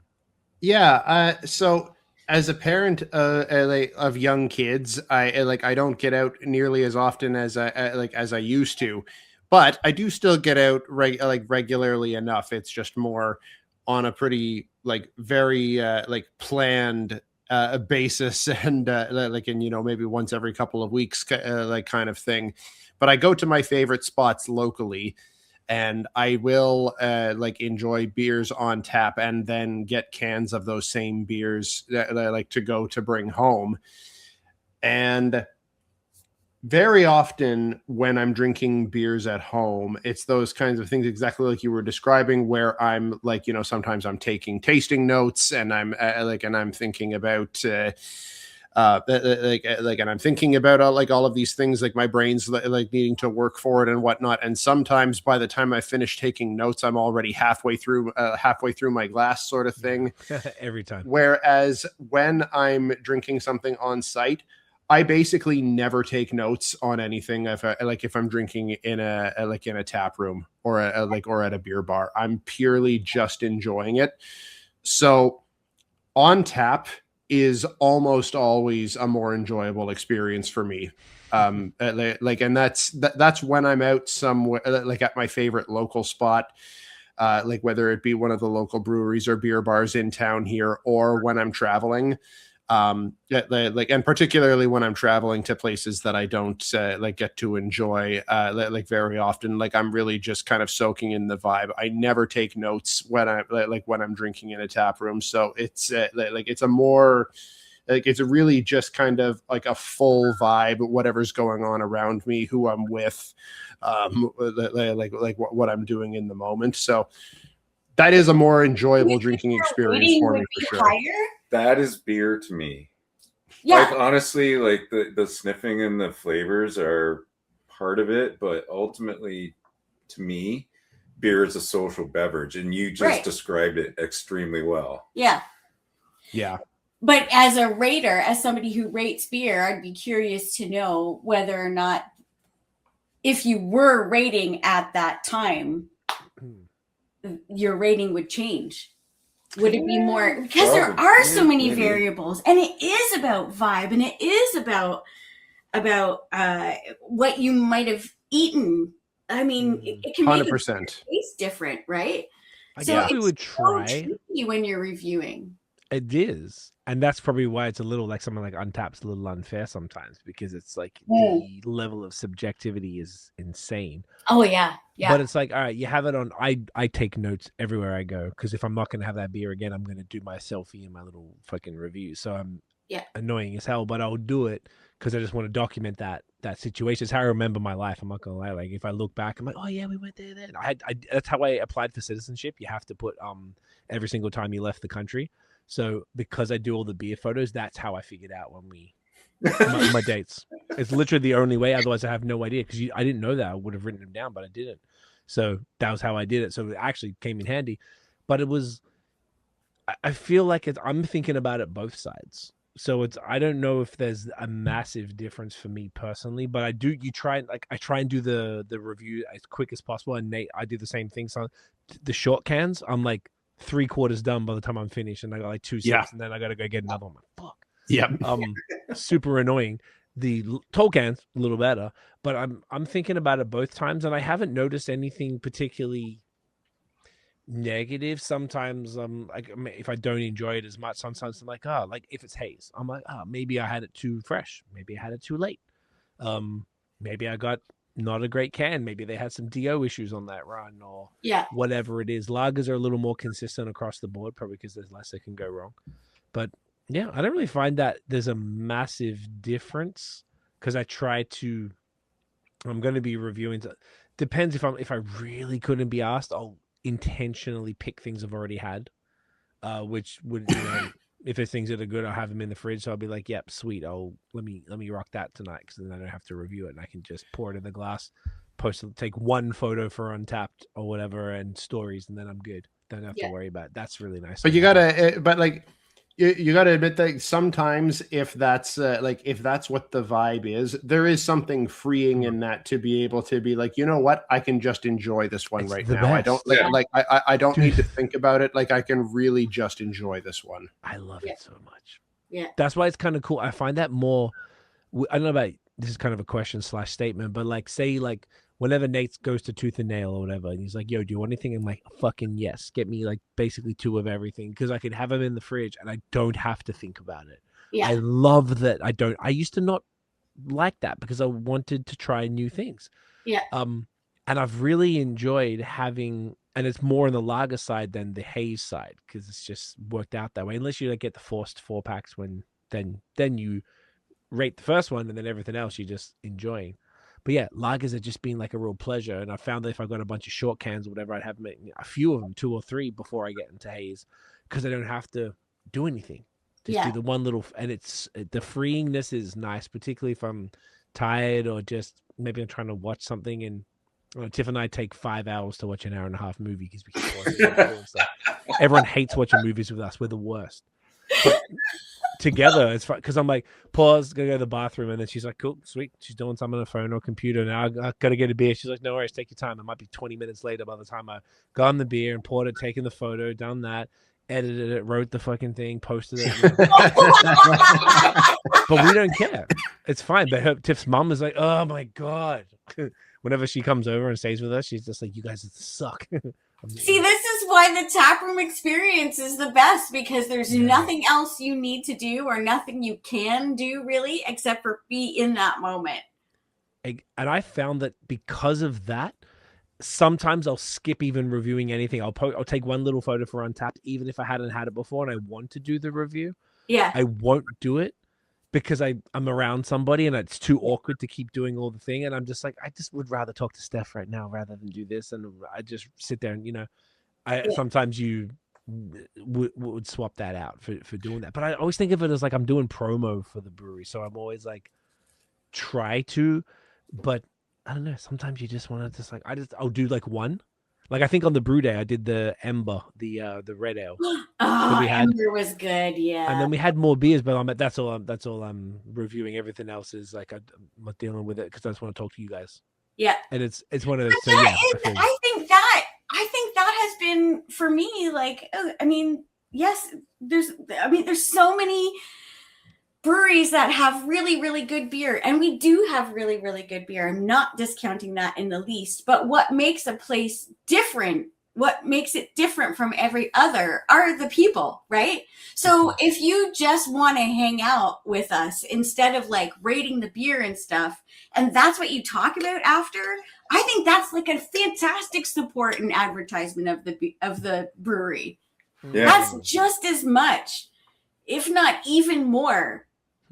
Because not everyone can get that experience. I know. I'm not rate the beer. 4+. I'm not discounting the beer in any way. They really are both. They're very married.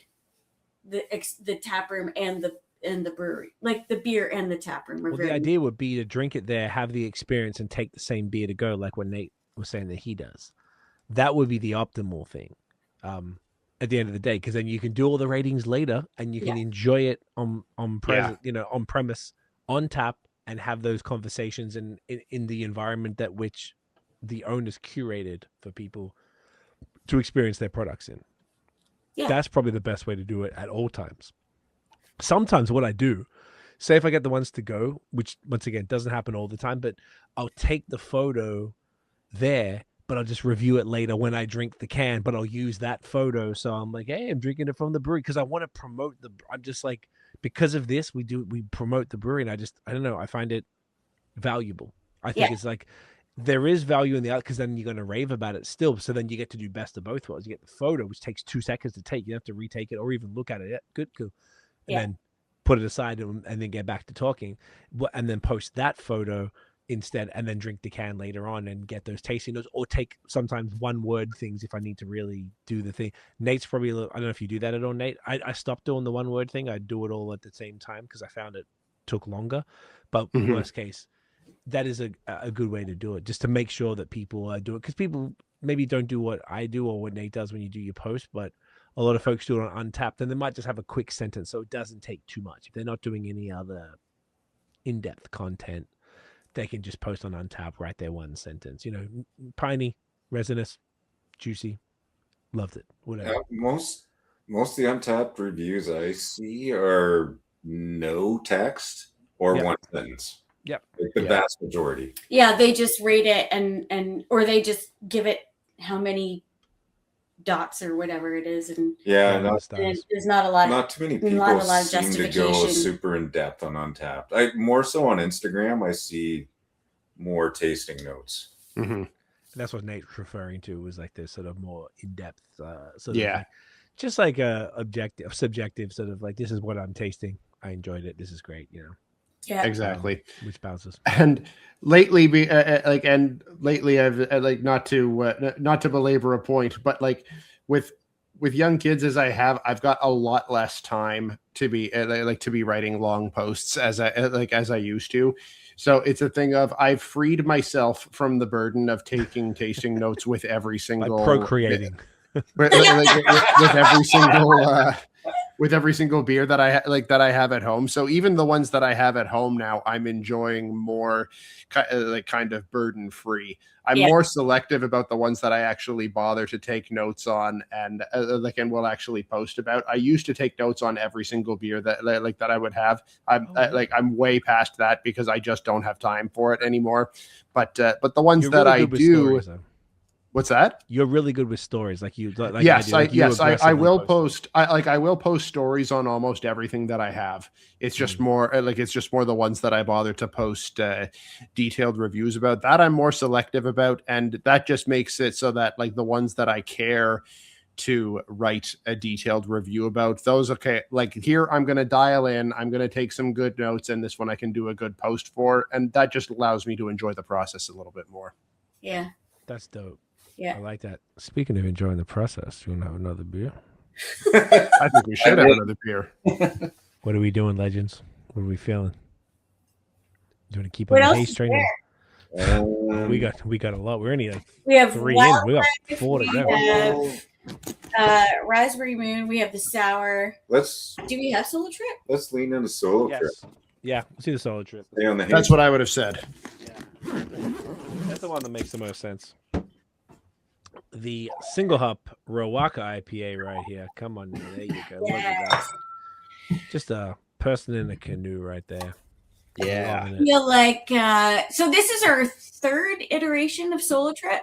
The first was Crush before it was named Crush. Oh yeah, it was HBC 586. Mm-hmm. Yes, well done. I'm a brewer. And was it Mosaic or Simcoe? I think it was Simcoe, the second one. All right, but it's Simcoe and then the old Riwaka. But New Zealand hops are having a moment, so they are indeed. Are they ever? Yeah. Okay, I know. We have this thing. I hate trends and stuff. I can't. I hate it. But you got to do what people are into. So that is true. I would say that New Zealand hops, I can't see them being usurped from their. No, I don't think. Like, it's fair to call it a trend. I would say. They've conquered the market. It's because they're the best product. I would say it's more than trendy. Like, you could call it trendy, but I feel like it's like, oh no, this is like this is not a passing fad. No, what's better? You know what I'm saying? Like, what is actually better than what makes them so great? Oh gosh. Intensity, flavor, the flavors. Yeah. Nothing comes close. Haze contribution. Yep. The haze contribution is such a great call, Colin. Oh my, this does smell like, I do prefer this one to Foxtrot. Not that I hate Foxtrot, but this smells less it's different vibes. Dank. Yeah. I think that the boldness of flavor that comes from New Zealand hops is pretty unmatched. Yeah. I agree. Yeah. Yeah. Peach Arena is the greatest hop to ever be made. It was absolutely spectacular. There's nothing better than that hop.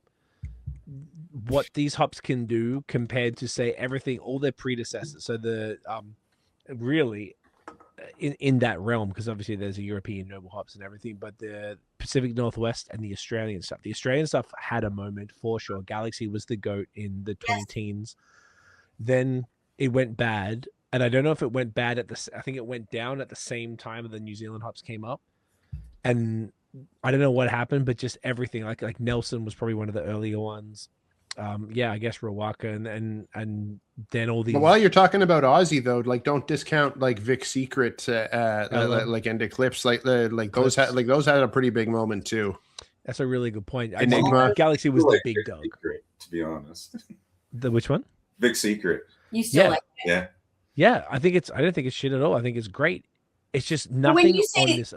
When you say they went bad, do you mean like the crop went bad? Galaxy, or they just Galaxy really like it had, as you said, its moment, like 2018 or 2018 is the perfect Galaxy. And then it's almost like I don't know if it was the crop or the harvesting or the processing, but it just lost its luster for years. It fell off a cliff for for a good couple of years. At the same time that the Kiwi hops, they existed obviously, but not to the same level of what they were contributing. Like the flavor profiles of New Zealand hops compared to any other type of hops is absolutely unequivocally unmatched. Like I think everything is, there's a lot of fantastic hops. It's just, they're special. There's so many incredible ones that are just, Superdelic and New Zealand Cascade and Nectaron and fucking Riwaka, Waiti, Waimea, Motueka with the lime. Like there's so many like incredible New Zealand hops that are hard to say, that are just fun, and they're perfect for haze, but they work amazing in lagers. They work amazing in crispy. In Westies. Like they're universal a lot of the times, and they're just, I don't know what to say. They're incredible. Yeah, just the Kiwis, and they're our mortal enemies. That's where I'm from. They're the sheep shaggers, but I gotta you gotta admit, when they're the funniest accent on the planet, and they have a lot of sheep. Oh, I love their accent. I love it. No, bird. Oh, cheersy. Oh, Sherbert. Oh, that's choice as Yeah, I love it. When you go there, it's like everyone talks like that. Everybody. It's unbelievable. I can't believe they're human beings. Like that character in the Marvel movie. He has that big rock. Oh, the rock character. Dude. Yeah. He's a Kiwi? I'm pretty sure. Oh, what's his name? Oh, yes, you're right. I can't think of his name either, but that is kind of like a mock Kiwi accent for sure. He's like, oh, I cannot think of his name. I'm Googling it. Neither can I. The Thing? No. Okay, it says Korg in Thor. Yes, that's the one. That's the one. Okay, Korg in Thor. Taika Waititi. That's what he says. No, that's the actor's name. Oh, Taika. Oh, Taika Waititi. Okay, that's almost like a hop. All right, he looks it Kiwi almost as is. fuck. Yeah, shouts to him. Yeah, he's hella Kiwi, dude. Hell yeah. Yeah, I don't know. I was guessing, but I'm pretty sure that's exactly. He is very soft spoken. He's like, but his intonation and everything is so. I love it. I think it's hilarious, and I will listen to it forever. It's one of my favorites. I'll send you a video afterwards. It's the funniest Kiwi thing. Like a little cartoon. I found out they were Australians who actually own a brewery too. They did this cartoon called Beached As. And they are a beach whale, and there's a whale talking to a pelican, and it was our whole entire personality from like 2007. Almost like we could know the whole thing goes for like a minute and a half, 2 minutes. We could just quote the whole thing because it was so good. It was the fun. We didn't know they were Australian until a few years ago. I thought they were Kiwis. It's the best. When we did that collab beer. Tramping. I made a New Zealand Pilsner as well. Jandals. Oh yeah. And chili bin. Oh, Yeah. chili bun. Oh, bun. Yeah. So, anyways, those 2 beers were out, and there was actually a guy visiting our tap room who was visiting from New Zealand. Yes, And he yes. sold like And what? so he was like crushing these beers. Yeah, yeah. Oh, I must have loved it. Oh, yeah. Mm. They're a sweet bunch of people. 4 million. That's all they are. My default reference for for Kiwi accents, like going back to the mid aughts, is Flight of the Conchords for me. They did it I great. don't know that. No. Oh, I'm You not don't- familiar with this. No, me neither. oh, it's amazing. Flight of the Conchords is pretty. How would you describe it, Nate? Like it's So it's a TV show. I mean, it's a sketch comedy. It's a sketch comedy duo, but like a musical sketch comedy duo that also turned into a TV show. It just ran for two or three seasons, kind of thing. Like its own brand of just kind of like cringe, awkward comedy, just like two very innocent Kiwi dudes trying to make a very failed living as musicians in New York City, and just kind of just really, really dumb shenanigans that they get into from being just utterly failured musicians that can't break through at all. And people keep on confusing them for Australians, and it's fucking hilarious. It's absolutely brilliant. So the weather, sorry to kind of change that, but the weather in New Zealand, is it very different from Australia then? Same. It's 3 hours flight from Melbourne, and it's the first place, one of the first place in the world to have New Year's Eve. So they're like 3 hours ahead of Melbourne. But the weather is the same. Are there Australian hops too then? Oh yeah. There's but what makes New Zealand's hops better than Australia if they have the same climate and everything? Got to be the soil. Well, they grow them all over the South Island. Okay, the South Island is like the Rocky Mountains. Like they have like snow. Queenstown is a snow area. The mountains are the lakes. It looks like BC. It's bonkers. Crazy. I'd never been personally. My grandparents went and I saw the photos. It's insane. So I think they got like really fertile soil. It's like a beautiful, Australia is burnt and dry.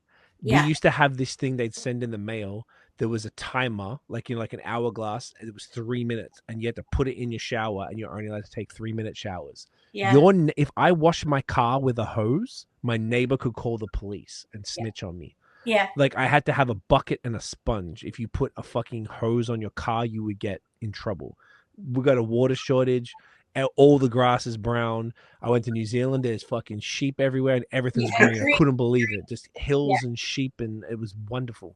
So it's a total different vibe. So I think there's like really like fertile soil in different. That does make sense because our hops this year, and now we grow Chinook, Cascade, Crystal, and a Centennial. Yeah. Okay.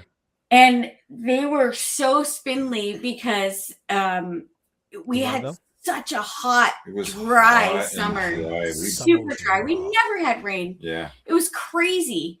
So, but here in Belleville, these hops, this Cascade hops did really well. It was nice and full. It's different soil. Right. Here, it's but clay. It was still very dry. But at Dune Hopper, it's like we're literally on fucking sand dunes. Yeah. So hops don't like it. Doesn't really work. And we grow those not to use. Like we grow those as ambiance, decoration. But also I love using them for education. So I pick them and then like closer to when they're ripe, usually when they're ready. And I just show people like what they feel like. And then you split them down the middle and you can see the lupulin inside and they can smell the different varieties and you can, like one woman wanted a baggie of them so she could take them home and use them as like aromatherapy or something. Oh, that's cool. Yeah, like she wanted to boil them in water and use them as aromatherapy. I don't know, but people love that shit. I want to do like some social media education posts on like That would be great. I don't know, In like, general, like just educating. I mean, for me, the tap room is not just a place to relax, but it's a place to learn about the beer so that you can appreciate what you're tasting too, right? So much goes into making a beer. It's art, it's science, it's like chemistry. It's so much stuff. And I want people to be able to appreciate what goes on there. Like, there's not a lot, because we're so small, to see if I show them the brewery. But I like to explain, like, this is the hot liquor tank. This is where you put the grains and you put the hot water in and you do this kind of stuff, right? And they love seeing that. And it gives them a greater appreciation for the beer. But also, I find that accidentally, like, I don't do this on purpose, but then they don't mind so much how much beer costs because they see what goes into it, right? And craft beer is not cheap. So especially like the hazy IPAs that are full of hops and the sours that are full of fruit puree, and they're wondering why the lager is $4.25 a can where the sour is, $5.95 a can, whatever. Like, this is why. Not because it's arbitrary or we feel like it because it's a kind of like hype, beer or something, but because the ingredients and because of the work that goes into it and all of that. And I find that the more people know, the more they tend to enjoy the beer, but also the whole experience becomes positive. They're not having a positive experience and then going, fuck, that was like $60 for whatever. They're having an entirely good experience, even buying it, because now they know what they're paying for too. You know what I mean? Like, wow, just that's so smart. It's like, I don't know. It's just, to me, it's like, there, just like when you know what goes into an art or a science, I don't know, it just adds depth to the experience. Yeah. You know what I mean? You're really onto something there, Steph, because it's one of those things of like when you have appreciation for excuse me, like for the depth of work and creativity and science and just the pure cost of ingredients and just even the difficulty to source the ingredients and like the importance of the oxygen level in packaging, everything that goes into it. Once you have an appreciation for all of that, you never regret a single dollar that you spend in the tap room or on those cans to go. Yeah. And that's why I want to continue that quality all the way through. Colin is all about like, a huge percentage of brewing is cleanliness, is like cleaning, right? And sanitization and all of that. So the quality is there in that. And I think, why would I have any different quality in the tap room, in our merch that we pick, in the service that we give, in the education of everything? Like, I feel like there's so much misinformation. You get a lot of people who come in and they're like, I don't know, they're misinformed. Yeah. So they'll say a bunch of stuff and I'm like, well, actually, and then I try to find like a positive way to educate them without them feeling stupid, obviously, but because other people in the tap room are listening too, right? So if you're out there and you're saying, oh, this, I don't know, I got to think of an example right now but like, there are misconceptions about like canning and oxidation and just stuff that people have heard that they think is true and that isn't. I had a specific example and now I can't think of it, but it's great that you're doing that though. I was gonna ask though, but you've become a more confident beer drinker when you're educated, right? Facts. Yeah. Like you don't sound like an idiot in front of everybody too. You just can appreciate more. Sorry, I interrupted. No, I interrupted while you were pausing there. I think that's exactly right. The education is so key. I was going to ask what, if you could say in general, like percentage of your clientele are already educated and are kind of maybe like beer nerds, like all of us to a degree, and what percentage of people are just coming in because they're happy to be in, they're exploring wineries and breweries in the area, and they don't know a lot about it, but they're craft beer, it's fun, they make it here, one of those type of, like, is there like a percentage? It's pretty small. I would say so too. Like 10%. Yeah, we don't. 10% don't know. No, do 10. Like, Really? we get very few people who are craft beer educated. No. And I think that's why our beer preferences are very different from, say, all my friends. So I think they get a lot of craft beer nerds, and not just nerds, but people who are more or less educated about beer. And I think that's why enthusiasts. But I think that's why our beer that sells is very different. We do get a lot of people who say, well, what do you have that's like Coors Light? That's what I usually drink. Or what do you, and that's an easy answer for us. Oh, yeah. No problem. I'm not judging you for drinking Coors Light. I am like, I am extremely happy that you were open to coming. Word. Right? And trying craft beer. Like there are some people, and it's good that you've got an answer for that. Yeah. Oh, yeah. Every time we have to, because we get so many who come in, and Absolutely. I think our demographic is older too. There's Westlake is it has a lot of which retirees, older, but a lot. I mean, it's not hugely affordable to live in the county in general, but in Westlake, I would say, and also the county has historically been like a lot of farmers and business people who would be more, who are not necessarily from the city. Like now it's greatly increased. People from Toronto who are coming in who might be a little more educated. But I would find, the percentage pretty small, and the enthusiasm to learn high. Pretty high, yeah. It's quite high. That's really fucking good. They want to see the brewery. They want to see the hops. And I'm talking like both men and women. It was the women who followed me down to the hop yard. Like they were totally interested in the hops and the flavors and what they might be able to use it for, and like the difference in the flavors and what they were drinking. Like I am noticing a huge population of women in the brewery, in the tap room.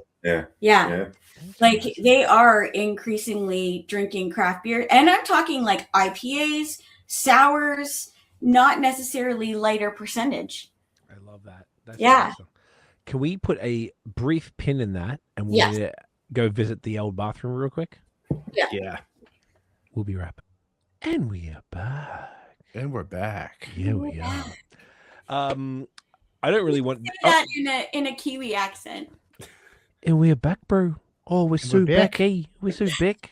Oh, it's so choice, eh? Oh no. Oh no, this beer's sweet as. I wonder if I should tell this story if it's too much. Okay, I was at my friend was marrying this Kiwi girl, and I was a groomsman in 2008. So he lived in Queensland, so in Surfers Paradise is the main town. And so she brought all her Kiwi mates over. So I was staying in the house with all the Kiwi mates. It blew my mind. And we were on the bachelor party. We call it something different there. Now I always used to forget what it was called, but you bachelor party, what do? I'm not into them, but you go to a strip club. Yeah. And we went to Hooters beforehand because there wasn't Hooters in Australia except in Surfers Paradise. So I remember we had like a van. We were leaving Hooters, and one of massive like Maori guys, like Pacific Islander guys that look like they'll murder you, but they're absolute fucking sweethearts. It's like, come on, bros, I want to go see some tuts and munge. So, I never forgot that to this day. Like, it was incredible. I was like, amazing. We were just dying. I don't think we ever stopped saying it. All right, I'm gonna use that later. No. Come on, Steph. Hey, Steph, bro. We're going to the strip club, bro. Call everybody, bro. Oh my Kiwis are the best. I don't think I will stand on it. I don't know if there's any accent funnier. Like, there's a lot of funny accents. Yes. I don't think anything is funnier than that. And when you're around them all, like, that's the only accent you hear. Even going back, I would have to go to Australia in a few weeks. Not necessarily looking forward to that flight at all. But you go there and everybody talk. I don't talk really like them. My accent's dull. I'm like, I don't know. I can't even imitate the Australian accent. It's so extreme. It just seems like, are you making fun? Like, what are you talking about? But people talk like that. Like you guys are being a little bit extra here, bro. Yeah. How are you going to die? Man, when you get there, you're going to feel so Canadian all of a sudden. Yeah, I feel like I'm not going to use my Australian passport to get in. Like, put me in the immigrant line. I'm going over there. But then, if you're around them, imagine that around Kiwis. Ugh. It was a long time. I went in 2008. So it was nearly 20 years ago. I got to be there, and I just remember because we used to mock not mock it, but do the accent so often. My brother was like, "Dude, I'm telling you, if someone tries to fight you for saying that, I'm not getting you." It's like, calm down. I'm like, all right, fine. That was a fair call, and I calmed down. I took it easy, Okay, so before we keep going on everything else, let's get, because I know we still have 3 more beers to go. Yeah. By the way, I just wanted to shout out the Riwaka solo trip. I don't think we really we didn't really talk about it very much. I know this isn't the freshest. It is holding up so well. Agree. Like, I agree. Are you guys like? I'm incredible. How old would you say this is? Just for 3? 3 months. Yeah. Dog. Oh, you think that's it? I think so. It's bright. It's got a great mouthfeel. The Riwaka, the way I always describe it, because there's no other term for it, is Riwaka juice. Like, it just tastes like you got to Riwaka up and fucking, rinse that bad boy out. It tastes exactly like that. It's punchy. It's bright. It's tropical. It's citrusy. The mouthfeel is still there. It's not that over. I'm sensitive to older IPAs, so I find that this is not. If I hadn't had this before, and when you guys got it to us fresh. It's October. October. Yeah. So what's that like? Yeah, November, December, 3 months. Yeah, 3.5 maybe. Yeah. It's holding up extraordinarily well, which is kind of what you guys were saying earlier, that the Dune Hopper beers do really like punch through. And I just wanted to acknowledge that, because I think it's like really impressive to me when like you drink a style like this that doesn't typically last, in any sort of really solid way longer than a month for most places. Like this could have been muted as shit like 2 months ago. Easily. Yeah. So props to you, Colin, man, like, for being able to make a beer like this to stand out and be so punchy and still so like bright. So it's like, if people come in right now and buy this beer not knowing that it's a few months old, they're not going to have a disappointing experience. It's Are you happy with it? So we are happy with it, but as a brewer, I'm still like drinking this beer now. I'm like this. I'm enjoying it. It's good. Ooh. And I think this one slaps. Sells more too in the tap room over Foxtrot, I think. Yeah. I think I would say a little more intense, so I can see. Yeah, I can see even like this is like still that bright tropical, like very soft, whereas Foxtrot was a little like a little harsher in just the sense that pithy, that kind of like bitterness, little that type of vibe that we had. I think that is the difference. So it really depends on what people have as far as a preference, really. I'll give people a little sneak peek on what's coming up for Hazy. What am I doing? Nectaron and Nelson. Ooh, for the next 2 solo trips? No, the Nectaron and Nelson is going to be the next Hazy with. That's good. Oh, that's going to be dope. Freestyle Maui Nelson, and then Nason. This will be up your alley. An American IPA. Ooh, that's New Zealand Cascade, and shoot, it escapes me right now. What, another hop? Yeah, another hop. There's another hop in there. Can't think of it right now, but yeah, an American This is IPA. all sounding very intriguing. Yeah. Funny story about the American IPA. We were trying to figure out names, and we're recording with Michael on the design. Yes. So we came up with. He had this great label. Oh, And right. Yeah. We came up with this name, Lone Pine. Yeah. And honestly, it was floating along as Lone Pine for about 3 weeks, and then finally one day I realized, like, sounds familiar. Yeah. Oh shit! Oh boy. Yeah, no, we can't use Lone Pine. Unfortunately, I mean you could, but probably wasn't No. the most optimal the lineup. Okay, so that's coming. What's the time frame from this episode? Just so I say, this will come out. Oh, it's not made yet, is it? Oh, it's not made yet. Yeah. This no, episode that drops was- February 25th. Just so you know. So as far as when people will hear this conversation. Oh, February. Do you know when you're Probably a gonna brew few it? weeks. Probably a few Okay. weeks from when people are hearing this, A few weeks from after that. or Okay, short, beautiful. even maybe even shorter. It's hard to say. Okay. Yeah. So a few weeks. So people should keep an eye out pretty Yeah. soon for the time this comes Yeah. out. Okay. Yeah, that'd be good because one of these will be gone probably. No, Yeah. so That would be, yeah, it's kind Yeah. of money. Okay. So the final 3 beers. Which order are we doing these bad boys? What do you think's next? What do we got left? Should be like there's Wildlife, Raspberry Moon, and the Adventure. Yeah, I would do the Adventure next, and then Wildlife, and then Raspberry Moon. If you want to end on the stout. Steph, you read my mind. That was exactly the order that I was picturing when I picked Foxtrot 2 beers ago. Yeah. All right. That's what we're doing. All right. Yeah. Wildlife. No, the sour. Okay. Yeah. I think you will follow the IPA best. I love that. Everyone's being thoughtful. So You're good. I actually had this over the weekend because I couldn't help myself. This is phenomenal. The Blueberry Cheesecake Sour. This was money. I love the low ABV sours for like a nice either low ABV like around this exact. This is 5.4. Stouts or sours for like end of night beer, like wrapping up my night on either or. Doesn't really. I don't have a Oh preference. my goodness, the nose Yeah. on this. The smell, eh? Yeah. I when I'm pouring it and then I pass it to the customer and I get like a waft of it. It smells so good and it's really pretty. And it's so it just pretty. it's beautiful. It's such a nice beer. It's like a fantastic, and this is like a shit ton of blueberry puree, right? Yes. Oh, yeah. Yes. And Beautiful. what else is because it's a cheesecake sour? What else did we have in this again? Did you put marshmallow extract in this one or is that the other beer? What's in this one? I don't remember. Vanilla. There is some cheesecake flavoring. There's vanilla, lactose. Lactose, blueberry. vanilla extract, right? Yes. It works so well. I was just so impressed with it. It looks. But I so mean, nice. yeah, because the souring just gives that tang, right? Which is like a cheesecake has like it's got that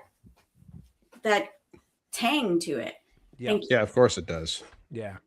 Oh God, it does smell really good. Oh my god, the nose is insanity. Oh my goodness. Makes your mouth go like starts Yeah. watering. Yeah, this is Ooh. wild. Oh, that's good. I taste the vanilla. Yeah, you can I really that taste the vanilla. Cheers, legends. But I don't That find is- it. Cheers. I don't find it unbalanced though. Uh-uh. Like I get the blueberry. It's like blueberry pie filling. A blueberry pie filling. It's tangy. It's tart. There's a little bit of that like whatever that like cheesecakey kind of flavor mixes with the vanilla and kind of delivers almost like a little bit of that graham cracker underneath. as Yeah, well I was for just about to say that the actually. base. Yeah, so it's a little like pastry. I would call this a pastry sour, which I imagine was the intention. Yeah. Yeah. Is there such thing Yes. as a pastry Oh, yeah. sour?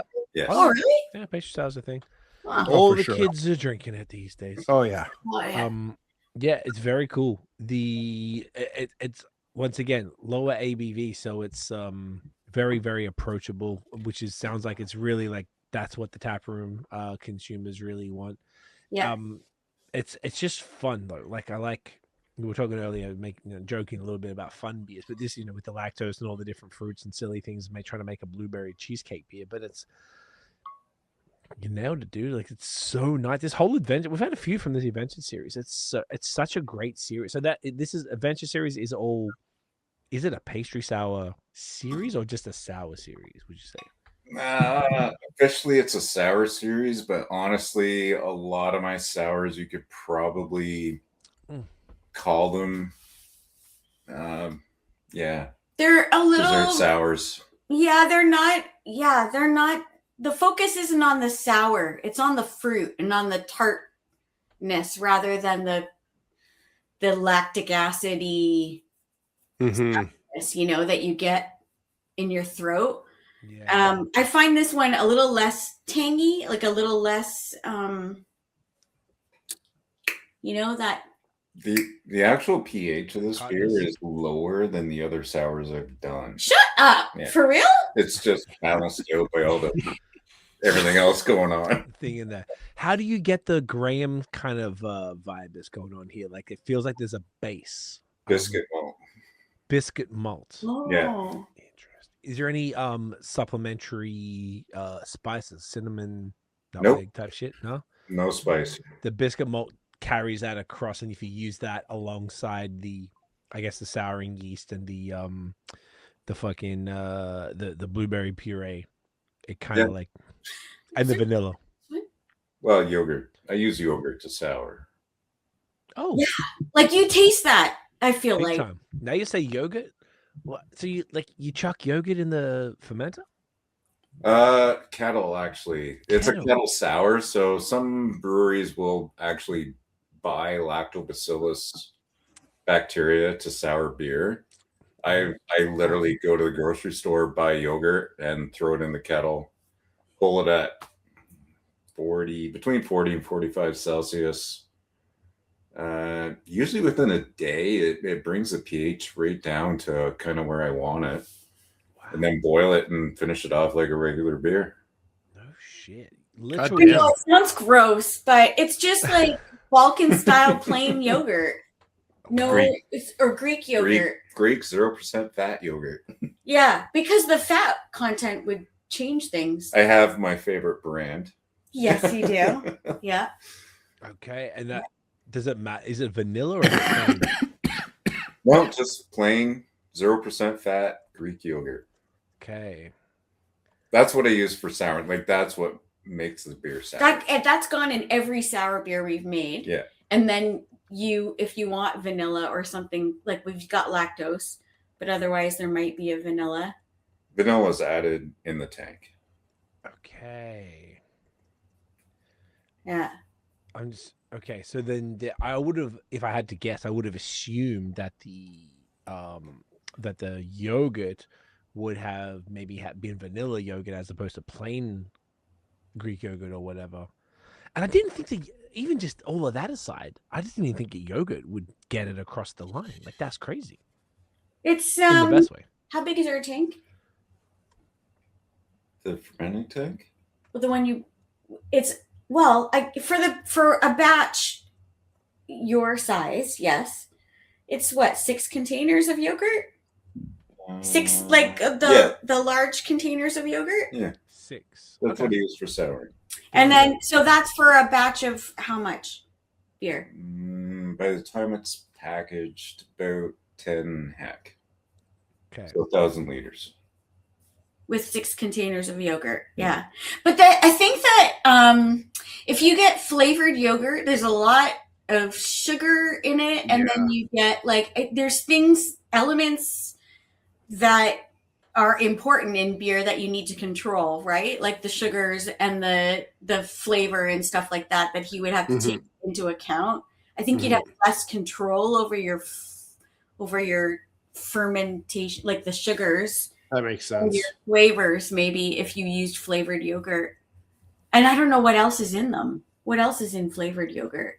Like the sugar content is usually quite high. Natural flavors. Like even with a vanilla yogurt, if it's 0%, the sugar content is still significantly higher than plain. Yeah. So I guess that would be fermented out anyway, so therefore the vanilla Yeah. flavor wouldn't transfer. So you do need to add that vanilla separately. Yeah, That makes sense. Like even in 500 liters of beer, like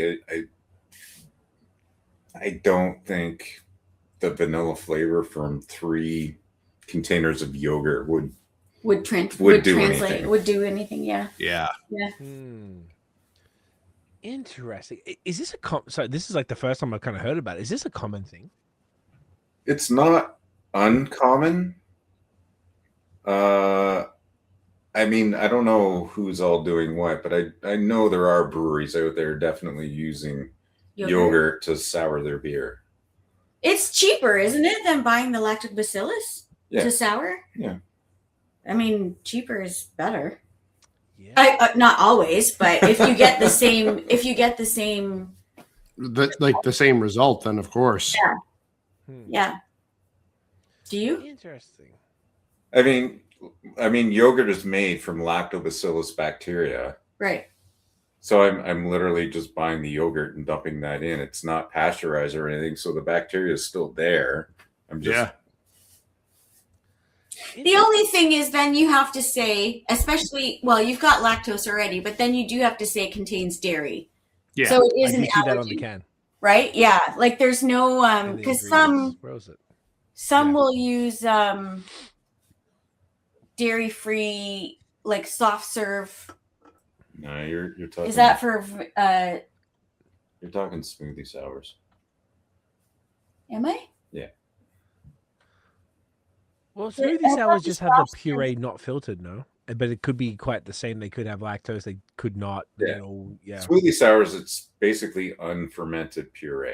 Word. Mhm. They don't. They don't take it off it. Like you don't like condition it and then take the beer off it. They keep the puree in the beer in the brat. So there's basically unfermented sugars in those smoothie sours. So I know a lot of breweries will do like the keep cold and really stress that, or they pasteurize. So it doesn't explode Yeah. if it forms. Yeah, the yeast doesn't reactivate and start eating those sugars.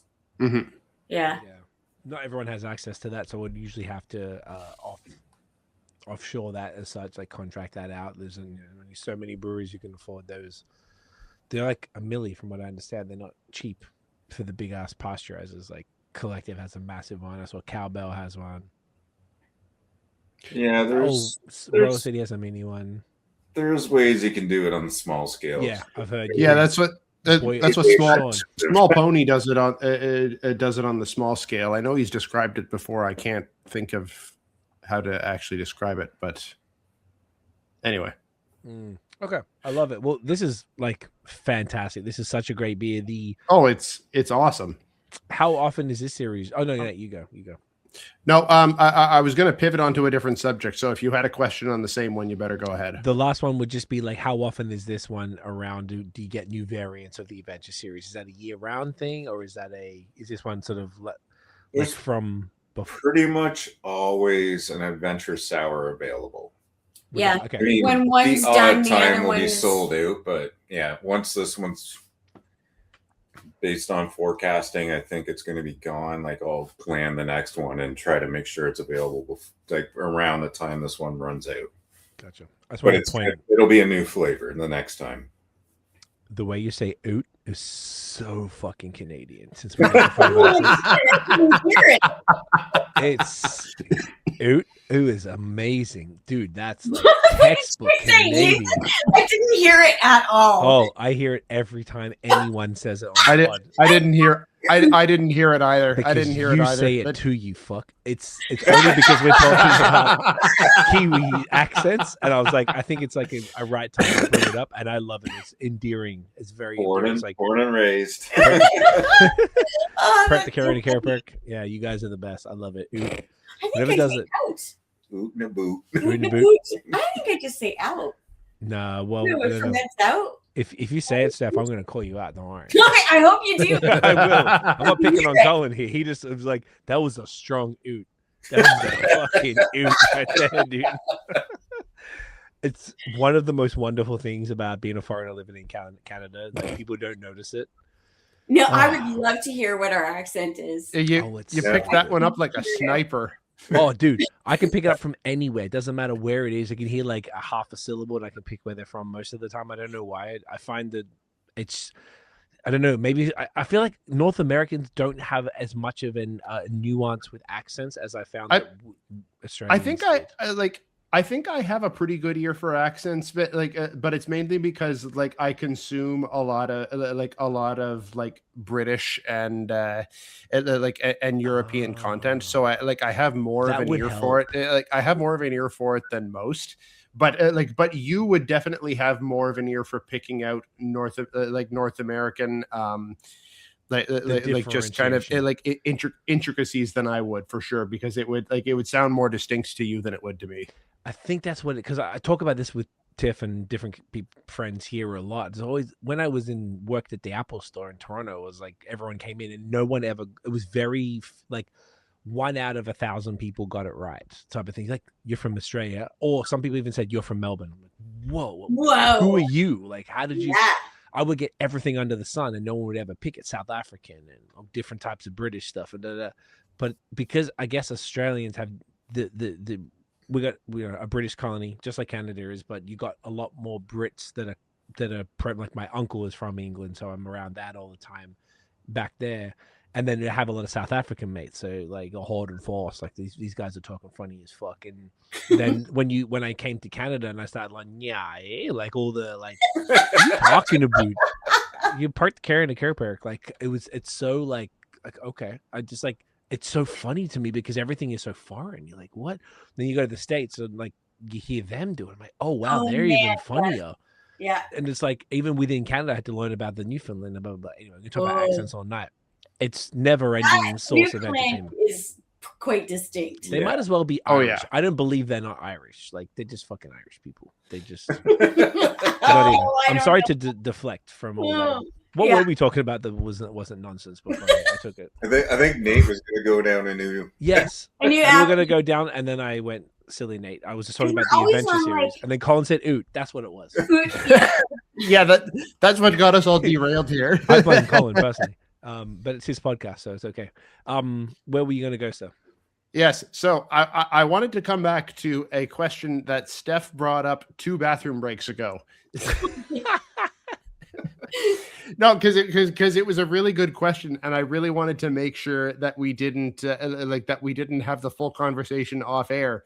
So I insisted that we hold off so that we could have it on the recording. And Steph, do you remember what? I think I remember what your question was, but do you remember what it was? I do, and go ahead, please. Remember what made me ask it, but we were talking about probably like, I don't remember, but the question was, what did you guys want to see? What do you want to see from Dune Hopper? Like, it's like kind of what it, as consumers of the beer, but as also like people who have, you've been to the tap room, what would you wish from us? Like, say, okay, we're number 8 on your list. What would you want to see from us in 2026? Getting us, say, higher on the list or whatever? What would bring us up? Like, okay. Because we are new, we're only 2, and we're also new at this. Like, I mean, Colin brewed elsewhere, but not for a very long time. This is our first time having our own business, and I am not experienced. Like, I was 22 years as a copy editor behind a desk, so I'm just, like I said, I was making it up as I go along and just giving people what I like value, and what I'm trying to listen to what customers want and I really see a desire for like to relax and to just enjoy, and they love learning about the beer and stuff. But as beer connoisseurs, like, you know, do you have like this, oh, I wish I could see this from a brewery. I would love to see them do this, or, you know, I think you get the question without me. Yeah, no, totally understand the question. Nate, I think it's a wonderful question. It's really thoughtful for you to ask that from your side, so you can get some whatever, even if it's just like is our little take. Maybe it's something you could take from it. Mate, do you have any thoughts off for it? The first thought that I have off the rip is something that we kind of grazed on like a little bit earlier, is that I think that opportunities for collabs, I think there are huge opportunities for collabs in like across Ontario and and dipping into Quebec too. I think there are a number of opportunities that would be really, really great fits that work with you guys, just in your both in your mentality about the kind of things that you like to brew, and even in your branding. There are a number of ones that I could think of that would be really great fits. And to clarify, I don't necessarily mean like a sort like the sort of kind of big, huge multi-collab releases, like a big 10 different collab anniversary release sort of thing, because those can kind of often get kind of lost in the mix. And I find that those big releases are not often most breweries' best work, even from some of our favorite breweries. What I more mean is that even just one-off releases, doesn't need to be part of a big thing, but one-off releases with some other breweries that you've we talked about earlier in the podcast, just, you know, someone that you've made a connection with, and a collab that is meaningful on both ends, something that represents both breweries really well, and is kind of a meaningful collab. One-off releases peppered throughout the year with with some other like-minded breweries would, I think, be a pretty strong showing, and would be a good the value of the cosign, I think, is really not insignificant. So that's something that I would love to see. I would love to see collabs with these other breweries brewed on your system. Like if I'm seeing maybe a counterpart or Third Moon collab brewed at Dune Hopper, or a Life Czech collab brewed at Dune Hopper, but also to see your name on collabs at other breweries as well. Because if they've gotten to know you, and you come up with something fun to do on their end, so that folks in the Quebec scene are saying like, oh, hey, Brewski or Mesarem or Life Czech or whoever else are brewing with Dune Hopper, the next time I'm in the county, I'm going to want to fucking check that out. Yeah. I will take what you said. I love all of that. I 100% agree. For your anniversary, I think it could be cool to do a small anniversary drop, 3 to 5. It doesn't have to be 12 to fucking 18 that a lot of people are doing. I think that would be cool, and they would be all collabs, with curated collabs with people that you have connected with, that are, you know, nice little cosigns that would come to your place and make the beer with you on your system. Over and above that, exactly what Nate said, all of the different breweries. I would like to see some of the ones, even that the ones that were, as you were talking, Nate, I was thinking like, you know what would be sick? All the breweries that I think that we think are about to fucking pop: Cold Bear, Flux, Lovebird,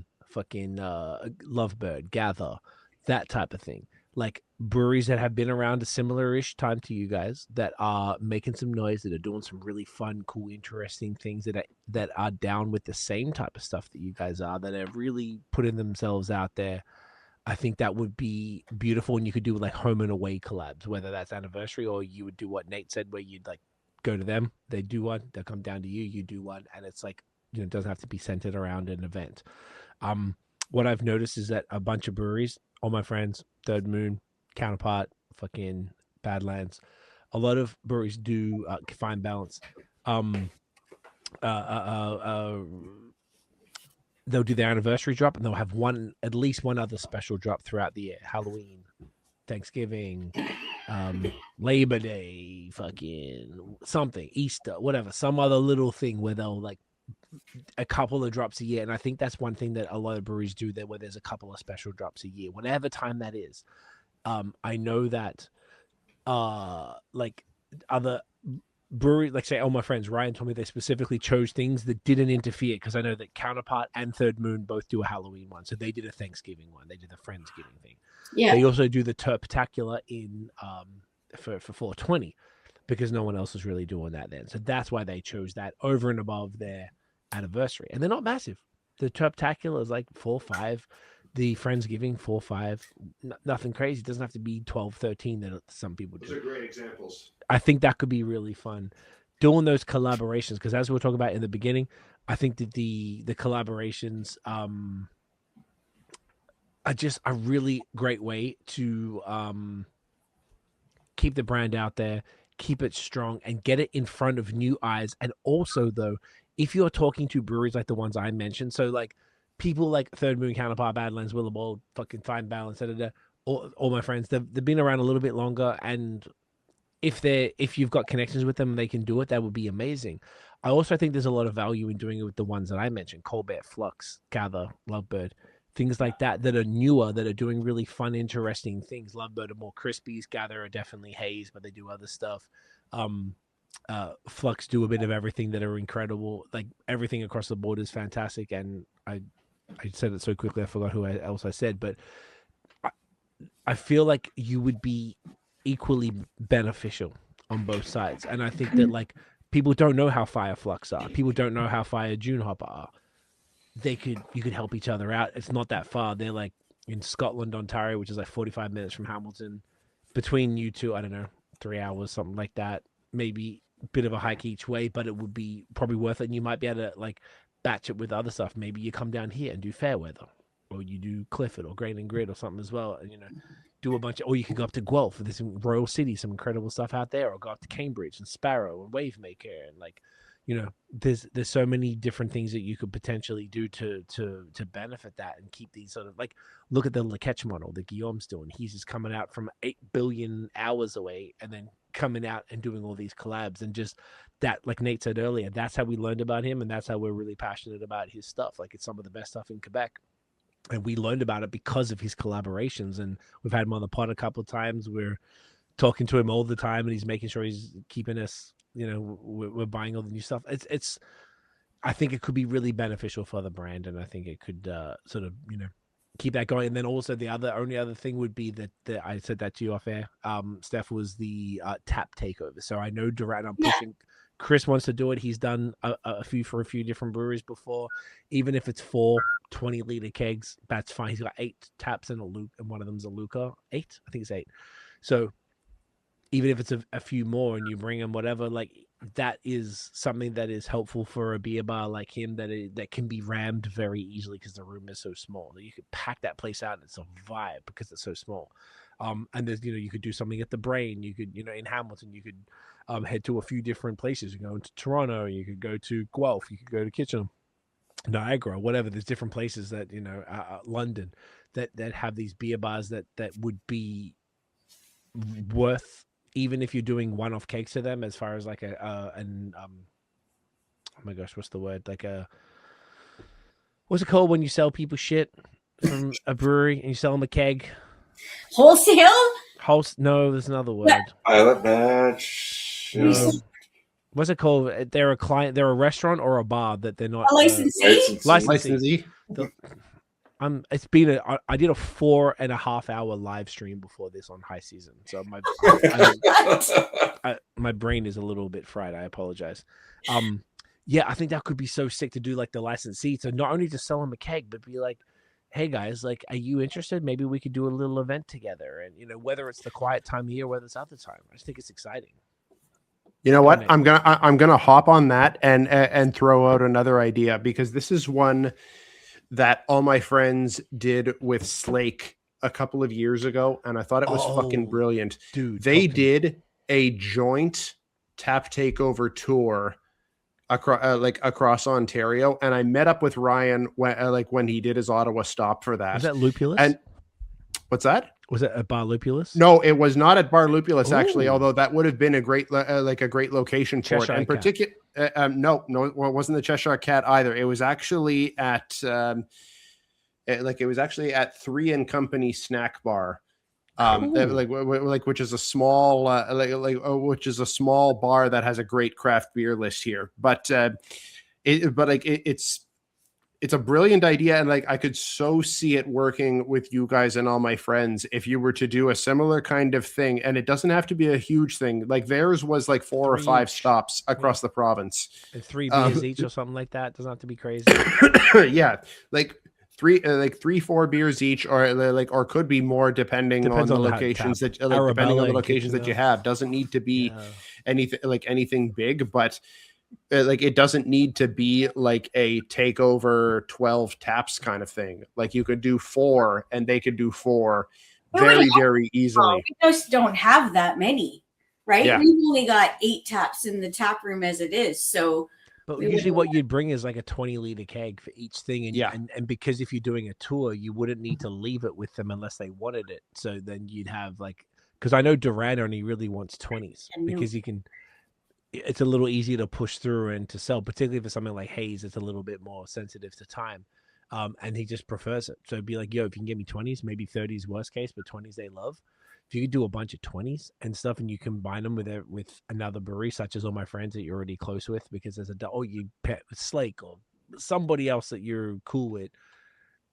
It's such a great idea, Nate. I love that, because that's like doubling up, and that doubles the brands, and that aligns their brand with your brand, and then the brand of the beer bar, and everyone's like, well, there's a fucking all my friends and Dune Hopper takeover at Durand. Like, I'm fucking going. If you're in Hamilton, you're going to that. Like, like you're going to go to do that. And it's like, and that's one way to leverage other brands to position your brand. That because of the collabs, I know that's why Chris got the Dune Hopper stuff in at Durand. And then he's kept it there. Every time I go there, I always see Dune Hopper stuff there. It makes me so happy, because I'm like, good. People come in there, and they want to stay. They trust that fridge, and they want to see those things. So I think it's the same with the bar. That's what Nate's saying. I think it's such a phenomenal idea to broaden the reach of what it is that you're doing. And I'm trying to broaden my reach into a little Czech lager. Is it? It's time. Look at that. Oh, look at that. Oh my God. Look at that smooth transition You right like there. that? All right. It wasn't That was brilliant. smooth. I tried.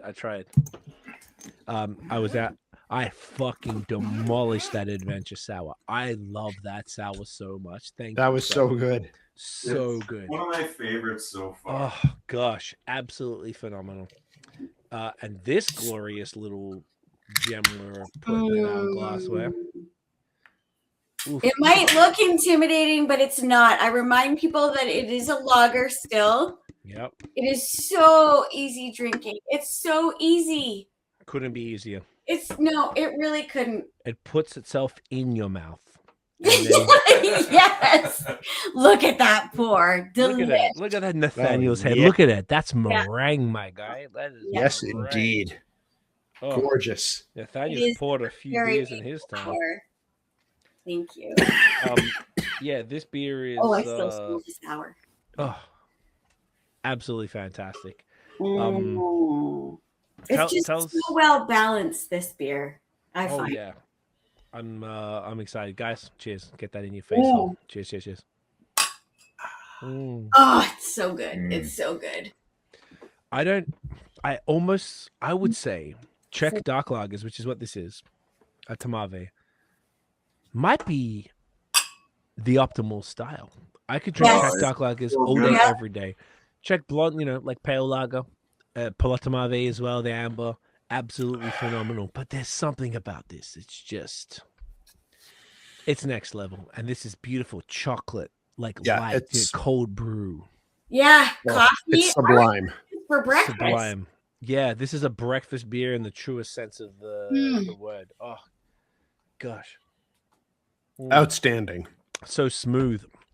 Coffee, chocolate, light. What is it? 5%. Like Steph, you're 100% right. I when we did a pod with Silversmith in like 2018, like when we used to do it in person, and they were saying that they flagships the black lager, and they were saying that like when they went to festivals or whatever, people were like, oh, what's this like dark beer? Get this away. Like, no, trust me, just try it. And then they tried it, and people lost their minds. Yes, and they said it's not heavy. It's not too strong. It just looks intimidating, but it really. And then I just love seeing the surprise on people's faces when they have it. Yeah, I just love that. It's like when people, I just go, look you can hate this. It doesn't, I'm not going to be offended, but I just want you to try it. And the sour always puts a big surprise. Oh, this is really good. I'm like, see? You don't hate beer or you don't hate sours. You just haven't had one that you liked yet. That's exactly it. But it's just so cute. So shout out Michael on the label with the the owl and the raccoon is super cool. And the magic thing about dark lagers is that they are so bold in flavor, but so light on the palate. Yeah, big time. And in the body, there's nothing heavy about it. Yeah, nothing. There's nothing there's nothing intimidating about it on the palate. The flavors are bold, but like there's nothing too punchy or yes, exactly. Yeah, it's like coffee's a strong taste, but it's not. It goes down easily unless I don't know, you're drinking it black and it's like you can cut it with a fork and knife. It's so strong, like Dutch coffee. But what was I gonna say? I've forgotten. Shit. That was fast. Damn it. It's okay. So anyway, the story behind this beer. Yes, I was gonna talk about. Okay. I'm sure most of your audience is probably familiar with Ernesto Pierce Mug on Instagram. Oh yeah. Yes. We met him at our event actually. Like we hadn't met him beforehand. Yeah, he was there. Yeah, he was. I bumped into him randomly at Lovebird like the weekend before the event. It was lovely guy, super supportive, and I saw that he did this with you guys for his charity program he has, right? Yeah, amazing human, great guy. He approached me and he wanted to do something that was something to raise awareness, raise funds for local charities, and I was immediately on board, but I kind of was like, well, what do you want to make? And he threw some ideas out at me. And one of them was a dark lager, one of my favorite styles. So I jumped on that and we kind of came up with this recipe. And he came down for the brew day. We had quite a bit of fun that day. A bunch of other locals came out and hung out with us, and we drank some beers and did some other stuff and brewed some beer. And, so we came up with this, and he's been promoting it. We've been promoting it. It raised some money and some awareness for Sandy Pines Wildlife Center, which is not too far from us. Kind of aligns with Dune Hopper's values and like nature and wildlife and everything. So it's been pretty amazing all around, really. Yeah, I used to drive for Sandy Pines Wildlife Center. So if people called the center because they'd found like injured animals or babies that had been abandoned or anything like that, they have volunteer drivers, and they call the drivers and they say somebody's got an injured cormorant or they found a baby bunny or whatever. Can you go pick it up? So I would go and pick up these animals and take them to the wildlife center. And it was always such an amazing experience for me. And I couldn't do it anymore when I started working at the brewery. So that was one of the causes that we wanted to give to, because we love animals and value them and wanted to raise some money for them. So we've done, I think of all of our charities have been like, we did. Before we opened, I knew I wanted to do like fundraising beers. Okay. Yeah. And there were 3 that I definitely wanted to hit, and I've gotten to 2 of them so far. Well, we did Sandy Pines. We did the Humane Society. No, we haven't done them yet. Yeah, we did. We did remember when we did donations, they got an ornament to decorate? Christmas ornaments, though. Yeah, okay. So it wasn't a beer, but we did a charity. Friends of Sandbanks, we've done Sandy Pines. Yeah. But I do want to do one for the Humane Society. Yeah. Okay. Yeah, and the Common Tense Hazy Pale Ale we did was for Sandbanks, Friends of Sandbanks, because I mean the majority of our customers come from the provincial park. Right. So if we gave back as a thank you, I guess, but also it's like, a group that is like a nonprofit that helps maintain the park and everything. So we collaborated with them on the beer. And so close. They were good supporters. Oh yeah, we're a bike ride away, like just down the road. Yeah. And that's amazing. So a portion, how much? What's the? So it sort of goes through. It just like a portion of the proceeds go to that. Of the taproom sales, so it can sales. Be to-go sales or on tap. Portion of draft sales and a portion of canned sales from the taproom go to the charity we're fundraising for. So once the beer is gone, then we'll tally it up. Okay, so once it's done, then you put that money aside, then go from there. Yeah, that's wonderful. I think it's great, and I think it's really important because you're so close to the region, and that's what you told us last time was, that's why you had the West Lake, East Lake beers and things like that were based around your physical presence to that area. And now after coming by the brewery in April for the brew day and stuff, I'm like, all right, I guess I get it. I see exactly the proximity to everything. It everything you said beforehand made so much more sense. It was, we want everything to be deliberate. Like we want, like you were saying, Nate, earlier, that the collaborations could be meaningful. And that's kind of why I haven't really been excited about collaborations, because I've just seen them as marketing gimmicks or it's just like, they're not actually even, some of them aren't developing recipes together and really collaborating. Yeah. One just goes there, drinks some beer, and then they package it up and the one brewery sell it. So I didn't see much value in it, but now I understand why it's been why you guys talk about it a lot when you're talking about the breweries that have made your list. And the ones that, like, if you do like put some thought into the collaboration and actually collaborate on the recipe too. Like, I think that is like key to me. You're developing, because I mean, you're good because of the beer you make. And if you put like 2 really good brewers together and come up with this killer recipe, that to me makes it more meaningful. And then you've got this like amazing beer. Yeah. So like something that has a bit of a signature flavor of both breweries, like that's fucking brilliant. That represents. Yeah. If you collab with someone like Ernesto PS Mag or us at BAOS, where neither of us are brewers, we can contribute as much as possible, but we also wouldn't interfere, say like with Tramping, the one that we all did. Yeah.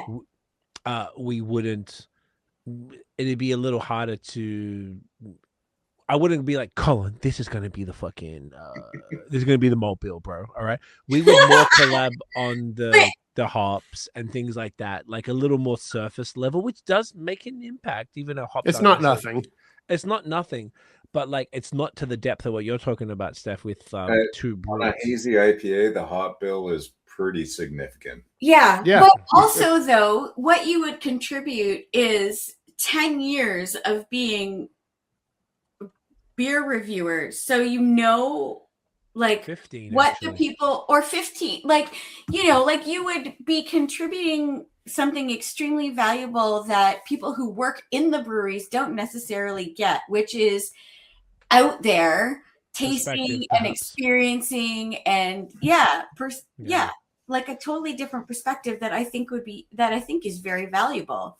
Like tramping did kind of represent you guys too, right? Like we used Absolutely. it was more New Zealand than Australian, Not lying, but that hazy IPA is my favorite of the ones I've made. yeah, that's true. You've said that before. Yeah. I love to hear that. That beer from was so you, fucking good. dude. But It represented what we. Sorry, I'm sorry, Steph, to cut you off. I feel like it represented what Dune Hopper can do, and that's why Nate and I were so excited for that to be at the event, because we wanted people to like fucking try. If you don't know Dune Hopper, try this goddamn beer right now, and you'll lose your mind.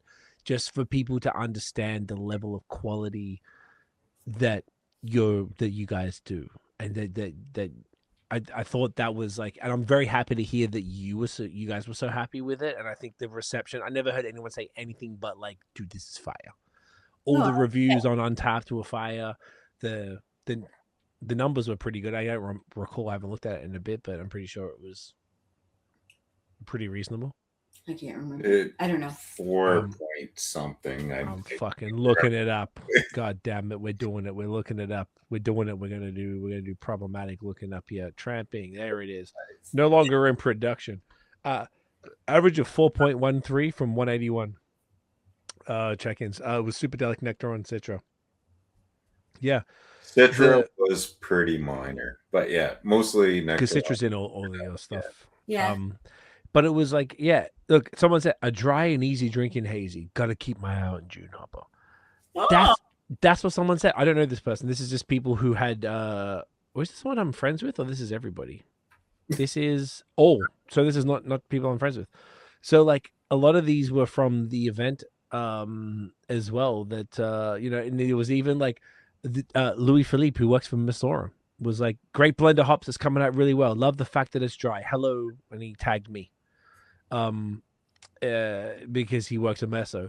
Like this dude who works at Masorum who came to Dune Hopper because he heard about you guys and he was rating the beers and rating them high. Like, I don't really know what else to say. I just think this is so telling of how incredible you guys are with what's happening. Nate and I were so proud of that beer, man. It was like, yeah, we didn't do fuck all. But you did though, because you gave us, like, our connection gave us very big exposure. I don't think we would be anywhere close to as known as we are without you guys having named us as best brewery, having having like as much influence as you do and naming us. Like, I seriously we cannot do this by ourselves. We cannot. It's just I just make beer, dude. Yeah, so like I wanted to ask you, what do you think of what they want to see from, which is more collabs, more you getting out there? I think Steph is hosting this pod right now, and I love it. I'm here. I think so. Steph and other shit. I'm being like, the collabs are fun, but it's hard for me to initiate it, that stuff like that, because I'm an chill introvert. Motherfucker. I'm an introvert, and I can tell. It's scary for me to do this stuff. You have an extrovert to your right. People are there, and we've had a couple of drinks. Like, I'll have fun. I'll have a great time, but just to get that ball rolling it's honestly, it's hard for me. Yeah. I was thinking about that when I was listening to you guys, and you were talking about Nick from Slake and how he is so connected, and like, out there and, really being gregarious and personable and all of that. And I thought about how that you're very different. So it's difficult for you to be as connected. Yeah. Well, Yeah.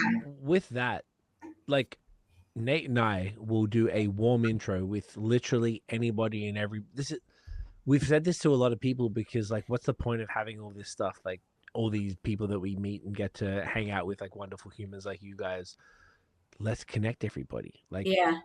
When I came from Australia, I lived in Toronto, and then for 2 years, I lived in Montreal for 10 years, and now I'm out here. And when I was in Montreal, after being in Toronto, I'm like, why the fuck aren't the breweries in Montreal and Toronto collaborating? And why aren't the rappers, because that's why I moved here, in Montreal and Toronto collaborate? Like, because I'm not from here. And I'm like, well, if I'm here, I want to be with all the different people and work together.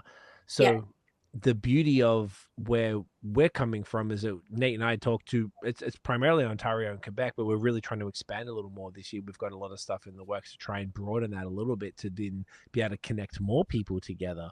But at the very least, our strongest connections are between Ontario and Quebec. We will do an email we'll talk to you off air, but basically everybody that we mentioned to you tonight, we'd be more than happy to either pass on an email or do a warm email introduction to every single one, because we 100%. want to see this happen on both sides.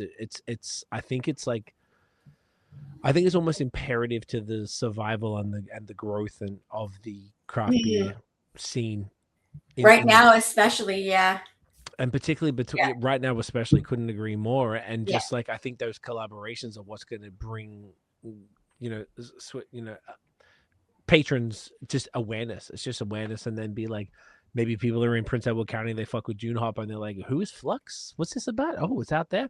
Well, you know what? Maybe I'll do a thing and I'll hit Hamilton, I'll hit Guelph, and then I'll hit like Flux. And then, there's like people who do think, oh, there's people out here. And then they'll be like, all right, cool. Well, there's all these amazing breweries in the county, but on the way I could hit blah, blah, blah. I can go past Toronto. I could go past all these, and then hit Kingston. And then, it's beer people travel for stuff and they want to do it. And this is one really easy way to get people to know about stuff. And I understand the introvert thing. I don't consider either of us extroverts, but we do a fucking podcast and we talk to people a lot and we just like the people. So I don't know. I don't consider it extrovert as much as just like talking to cool ass people, which is very easy for us. So if we are able to do that, we'll talk to you off air, but we'll connect you with absolutely everyone that we have. We're in Quebec too with Guillaume at Le Catch and anyone 100%. else. Anybody that's interesting to you, we could do a warm intro so it's not from you. You don't have to do that. It would be so cool. I mean, it's not a bad thing for it to be from you. No. Like well, you can tell us what you want, and we'll do whatever you want. It's not a. Yeah, I know. We'll give you the email address, and we'll word them up. There's nothing wrong with us, like with us making a connect either. We're happy to do it, or we'll give you the email, and then we'll word them up separately and be like, hey, Colin's going to email you. He's from here, blah, blah, blah, blah. And they'd be like, sweet. I'd be like, we fuck with him. You know how it goes, man. Yeah. Like, these guys are awesome. And they'd be like, all right, bet. Cool. Like, no one is dicks. I swear, like, everyone we talk to are awesome. No one has any crazy ego. Colin, you've been around all these people that do fire ass things. None of them are dicks. They're all cool as shit. The people that have the most hype, I don't know. I feel like everyone we speak to are humble and are grateful and are just happy that people enjoy their stuff. This industry has the best people. Yeah. Well, and I honestly think it is extremely collaborative, and I find that sometimes I get customers who ask me what it's like being in the county, which is relatively small and with like 12 breweries.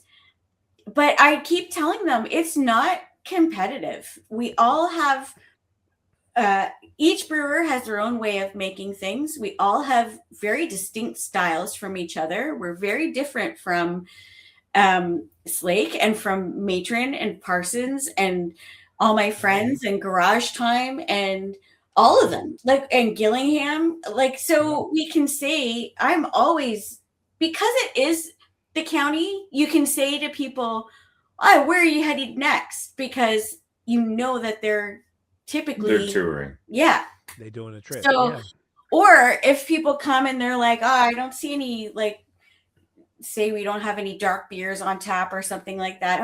You need to hit up Gillingham because those are more traditional style beers. He's got a lot of dark beers. He's got tons of choice. He's usually got like 20 taps. He's got That's smart. And you know, they've got like the Outpost now in Picton. So and Gillingham's quiet. Like they're very well known and they have a very loyal following. But they really good beer. They're just not hype beers, right? So they're a lot of more traditional style, but there's definitely a place for that in the county. And then there's like Parsons, which if you want like a big expanse and you want to have fun skating in the winter, and like everybody's got their own thing, like on the mountain has their own thing. So it's what I want to do actually is create a breweries like association among us, and just it doesn't have to be like a big thing. Cool way to say it. I want like, even if it's just a fucking Facebook group, and it can be like, hey, I'm going to Barrie to drop off some kegs. Does anyone need anything picked up from Brute Bar, or does anyone need anything taken down? So like, you know, that you help each other out, right? I'm ordering such and such grain. Does anyone need to come in on this order? Like, that's I don't know, smart to have like a brewery only group. Yeah. Whatever, right? And it's just the 12 breweries of the county, and they just help each other out. Like I've said to Christine from Gillingham before, it's tricky in the county finding staff because it's not there's not a lot of housing because so much of it is Airbnbs, and there's not a lot of affordable housing. So finding staff who live there can be a challenge. And you can't always keep your staff, but it times are unpredictable too. So you may have to let staff go, but then find that you're fucking super busy a couple of days or something. Yeah. But now you don't have enough staff because you've had to let them go. I'm like, look we all have our fucking smart serve. Like, just call me and I'll come in. We'll come through, help you out for you, yeah. Right? Like, what is the big deal? There's no law against it. There's no, like, it could make payroll or whatever tricky. But you could be like, I just, you know what? Come and do a shift at a tap room for me, and it's all fine. Switch or everyone's even. Change beers, or we work something out. But I don't think it's so hard. It's really hard. And I don't think any of us have to suffer. We're all in the same business. And like, we could be making it easier for each other in some way, you know, like with deliveries or with, and Town, we use Town, like I think a lot of us do, but Town does some distribution, right? So Canvas Brewery is having a tap takeover on February 7th. And shout out to Town. Those guys are gems. They're so awesome. Jeffrey the goat. Super amazing. So we heard that Town was going up there, and they're sending staff. So we're like, hey, can you take our keg up for us? It's in Huntsville. It's about 4 hours away, and they're already going, and we can't spare each other. So, you know, if somebody can take up the keg, that's great. And I just think, yeah, like that kind of collaboration, I think, does also help get you out there, because like Ryan, my goodness, yes, he told you guys about us, right? Mm-hmm. I mean, there is a greater connection with Ryan and Rob and Bill at All My Friends. It's because Colin and Ryan or Rob used to work together, brew together. Yeah. So, but I think there could be like, I don't know. They're good people too. Yes. I mean, that helps. Yeah. That helps. Everybody's great. They're all great. It's a And great I area. have thought about like doing an industry night or something like that, so everybody, all the brewers can come and hang out. Yeah, absolutely do that. Yeah, I mean, Dune Hopper is a great place for that. Like, we have a sizable tap room, so It could you work know, pretty but well. it's not just the brewers. I mean, everybody. The tap room Like stuff. who wants to Yeah. come. Yeah. Yeah. I like that. Okay. This is all wonderful. Yep, I'm gonna make a suggestion. Let's take a pee? quick bathroom I break knew before you we were do gonna say that. before we do the last beer and bring this thing home. Let's fucking go. All right. All right. Was Okay. there anything else you guys wanted to see from? It was just collaboration, and then some of the top takeovers. Yeah. I've got these notes up. Those are the biggest things. Those were the main things, but we could tell you, we could reiterate off air, but they were if we were going to summarize, that would be the primary things that, yeah. Yeah, and we also don't need to end this conversation here. We can, we can keep in touch on this after the fact and keep talking about it. Yeah, absolutely. All right, Yeah, we'll pause. cool. We'll be right All right, back. let's go have a pee. And we are back. And again, we are back. And you know what we're about to do? It's pastry stout time. Yeah. And we doing the Raspberry Moon right here. It's a motherfucking moon. It's raspberry, and it's goddamn a pastry stout, and that's how we doing it. Yes, let's go. So, Colin Stefani, tell us about it. Do you like Stefani? That was a good one, huh? Yeah. Thank you. Appreciate it. Is that a Australian accent? I don't know where that came from. I feel like people keep calling Tiffany Stephanie. And I feel like I've heard Stefani somewhere, or we're just being funny and zany. I by think. using it. Yes. I'm sure I'm not the first person who said it. Can't possibly be that unique. Look how beautiful. Look at it. Yeah. Ooh, Yeah. look, Nate, you are the head god tonight right here.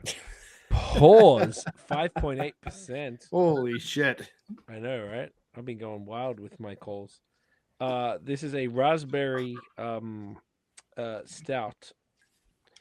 And again, the raspberry nose, pastry the nose on this is just incredible. Yeah. So Oof. this beer was inspired by the cookie aisle at my grocery store. Viva Puff. Yes. Yes. Let's go. I love Did a we good say beer. that on the can? Did we say Not Viva Puff? not outright. No. No. Not oot, right? No. Oh. Sorry, Colin. I can hear I say it. that, Colin. I say that with love. I just want you to know, because I don't make fun of people I don't love. So I just feel like I had to tell you. You do not say that, but I think I said, Not outright, no. you said something a little cheeky, like rounded by a puff of sweet marshmallow in the creamy thing. Yes. I like that. I like that. You cheeky little rabbit. I like it. Raspberry Moon, yeah. Dude, I find these descriptions hard. When who I'm writes the reading- descriptions? Mostly Think you both? Yeah, mostly I do. So you're a brewer, Steph. I see. But I I don't I just don't want anything to sound cliche or typical. So I work extra hard to try and make them, and also not sound like they're trying too hard. And also not lie. Cheers. Cheers, you bloody legends. Oh, this is glorious. The nose is wild on this. I'm Mm. blown away by how much raspberry is coming off on the nose. Mhm. It's pause. It's so the raspberry dark chocolate is grainy. It's a little tart, but just the right amount. Creamy, that oatmeal-y kind of stout vibe is still popping. What is it? 5.8. So it's really smooth. Not, very sort of on the low ABV side. Yeah. Decadent still.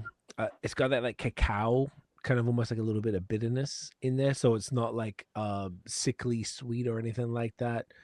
It's is there marshmallow in it? Yes. Okay, so there's that little pinch of it, because I'm getting some vanilla, and I was like, am I tripping out a little bit? But I don't think so. So that little vanilla. Yeah, man. And this is a bit of an outlier in the pastry stout world, because this is 5.8%, which in the realm of pastry stouts is pretty light. Yes. Yeah. But it is in in palate, it is in no way coming off like it's not coming off like the kind of like paint batter type thing that you might expect if it was like 14%. Paint batter. Paint batter. I'm like mixing terms in my head here. It's like it's not like the cake batter. Cake. So beer number 7. Sort of thing is. Thank you for correcting me on that, dude. 7 beers. Don't worry. Look, it's almost midnight and we're 7 beers in. I'm mixing terms here. You're a parent, you're getting over the flu. It's just it's a lot. Yes. Yeah. But anyway, very subtle. 5.8% is pretty light in ABV, which I appreciate, but it is still like very bold in flavor. Like we were saying, the raspberry on the nose comes through quite strong. And it comes through quite strong on the on the palate as well, and in a way which I appreciate. I don't always love raspberry in stouts, but it's coming through very genuine in this in a way which it typically doesn't, I would say. Yeah, I don't like the fake flavors. Like when flavor is added, I'd rather the flavor come from fruit myself. Yeah. So a little bit about this beer. Obviously the raspberry. Oh my god, I heard it that time. Did Colin say oot? And I didn't call it? You said about. So, sorry, Colin. No worries. Talking about it. What's this all about? Obviously inspired by the cookie. Yeah. I wanted the beer to taste genuine, so I used a lot of raspberry puree. But I knew the cookie itself used flavor. Mm-hmm. So I did supplement with a little bit of raspberry natural flavor. Ooh, to amplify bring that cookie taste out. Clever. Smart. The chocolate notes do come from the malts. I forget exactly what I used in it, but that's fire. And then the marshmallow, vanilla, like that, those kind of things bring that through. The biscuit notes come from the malts. But yeah. And the 5.8%, honestly, I was thinking about this beer and I was working in the tap room one day and I had some regulars come in and I was like shooting the shit. And they love stouts. So I was like talking to them about this beer. And I'm like, well, if you were going to drink like a beer that tastes like Raspberry Viva Puff, what would you want it to be? And this girl said 5.8%. 5.8 specifically? Yeah, I was like, Jesus Christ. I could make it. I'm like, I could make it imperial and like really intensify everything. And she's like, no. Well, no, I don't want imperial. Like, I want something I can have 2 of, like, not too intense. And she's like, if you go over 6%, it starts getting a little bit intimidating. Why not like high fives, like 5.8%? I'm like, you know what? I like it. Got you, Sandra. And here we are, 5.8%. God damn. Wow. That's pretty dope. I didn't know any of that, but I can guess. She was onto something there. Jesus Christ. Can we guess her name? Yes. Do it. Is it Sandra? Very close. Yeah, you are. Sandy. No. Sarah. Yeah, there you go. I fucking knew it. There's always Sarah in beer. Sarah is the Matt of beer. Do you know we did a video the other day with the top names, the top 10 names on the pod, and the number 1 name. Did you see that? No. Good. I'm glad you didn't see it. I remember thinking, well, there's no Colin, so I'm not looking. No, Colin was. And there was no Alex either. There were at least 2 Collins. Yeah, no, there were definitely like Collins, but the funniest. There was more than one. Yes. Oh no, there's definitely some. Yes. Yes. There were at least 2. So, what do you think would be the top male name in beer if you've got 450-ish episodes? Michael. Close. No, I would never guess that. Michael was, I think, either top 5 or top 10. Matt? Matt. Every That's number one. fucking Number brewer. one. Oh, God, It's Matt, Matthew, or Matthew. Okay, that is funny. And the closest probably female name was Sarah. So that's why Sarah. I thought Yes. that was I knew it was Sarah and Daryl, and that's the thing. I love that I knew which. Daryl. Oh my god! I love that you knew which customers. Fucking Where I knew. Daryl. Oi, Yeah. oi, Daryl. Oi, Daryl. Yeah. Get us a beer, Yeah. would you? Yeah, fucking Daryl. You know what? I Daryl's, said it, and I was like, you know what? I like it. I'm gonna go with that. What, 5.8? Yeah. Yeah. I haven't seen them in a bit. Fucking nailed it. Jesus Christ. Yeah. Like, it's actually, I think she might be right, because it would be a different kind of beer. I think it would be amazing at 11.8, where it would be like a big and bold and thick and syrupy type of maybe barrel aged thing. And that would be a different experience to the 5.8. But I think this is better though. Like, because like a Viva Puff is like a marshmallowy sort of thing. It's like a light and fluffy. Yeah, it's you not probably a lose that, if you went too high. thing, Yeah. right? It's like I think she was onto something. cookie. Agree. Fucking Sarah, mate. I knew she'd know. Props. That Shasta is Sarah. Pretty Props to amazing. Shasta Sarah. That is pretty amazing. Make sure Sarah watches the pod. Shasta Sarah, man. This Yeah. is Yeah. no, it's a highly specific number to say, but yeah, she's not wrong. That everything comes through with this exact point where it's bold enough to give you the point, but not too much where it's not consumable, where you can have a couple, or it's like too sickly or like too sticky where you just kind of feel like, oh, this is too sweet, this is enough, where you could easily have that, and much more than 6%, you're probably getting into that realm where you couldn't have all of that. I still want to be able to tell that it's beer. You know what I mean? Yeah. Like Yeah. I still want to kind of have that like beery taste. I don't know. But I am very like, I don't like things that push too hard. I like very blended, smooth, where you get all of the flavors and nothing really sticks out. I don't want anything to be on the top, like sticking out as something. I like very palatable beers. So I personally wouldn't do a stout that was greater than 5.8. Like we did our dessert stout. Midnight, but that took Right behind you. 2 months to move that beer because it was so high. Was it? Like, yeah, You guys probably never had that one. did have that. I don't think we that did. was that was a Nanaimo beer one that we made. So we had Midnight, and then we made a Midnight Deluxe, which we poured in. So it was Nanaimo bar, so it was like coconutty, chocolate, some vanilla. It was an imperial stout, like 9.2%. Yeah, it was sweet. That's big. But we made it into a dessert. So one day I was sitting at a table with some customers and we were chatting, and I was pouring beer, like leftover beer, all together in one cup.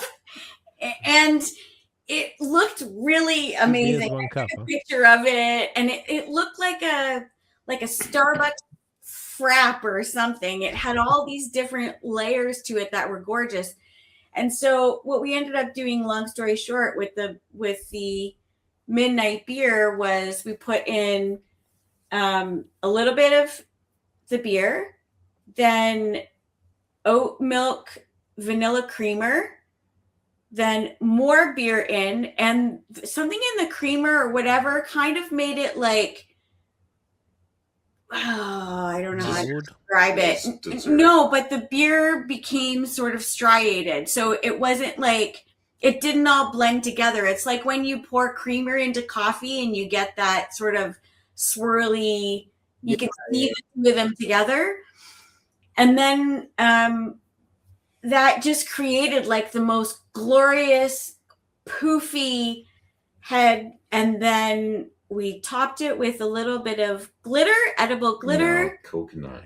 Oh, coconut Coconut whipped cream. Yeah. That was dairy free. That's good. And I gotta find the picture of that. It was so good, and people really did like it. But Just a beer frap. it was a rare person who could do a whole pint, like you would do. Well, Sean did, I think, but a 10 ounce was nice for that dessert. Yeah. Let's go. Yeah. That sounds decadent as fuck. I love that. Okay, and the weird thing is that beer suddenly, I don't know if other breweries have noticed this, but suddenly everybody comes in. No one has agreed on this, but it's like this collective thing where that day everybody is doing midnight, or that day everybody's doing solo trip. I don't know. It's really weird. It is really weird, but it happens all the time. And we had midnight, and it was released forever, and it was like the last month or so, and people didn't really know, but it started really fucking moving in the summer.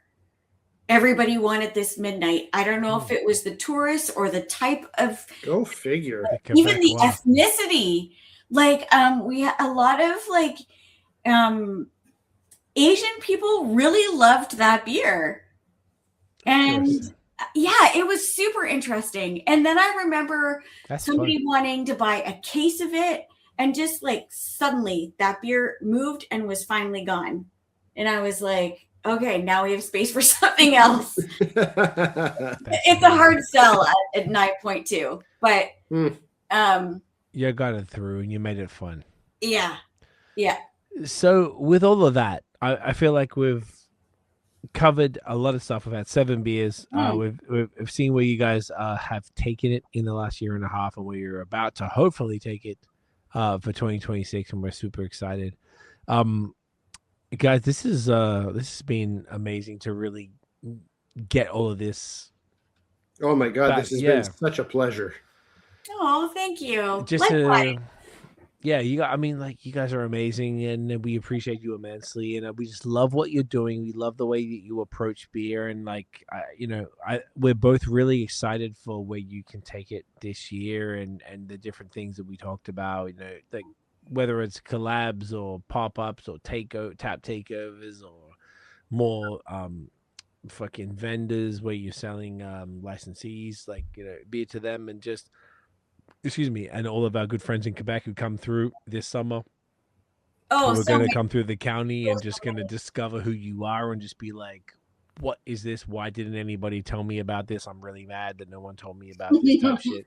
It's really wonderful, and like, look, Nate and I are super just proud of you both with everything that you've achieved now. The second pod after a year and a half, and a wonderful collab, and how much you guys have supported us and just been like so awesome, and like just killing it. It's so cool to see everything. Can't tell you how much we appreciate you.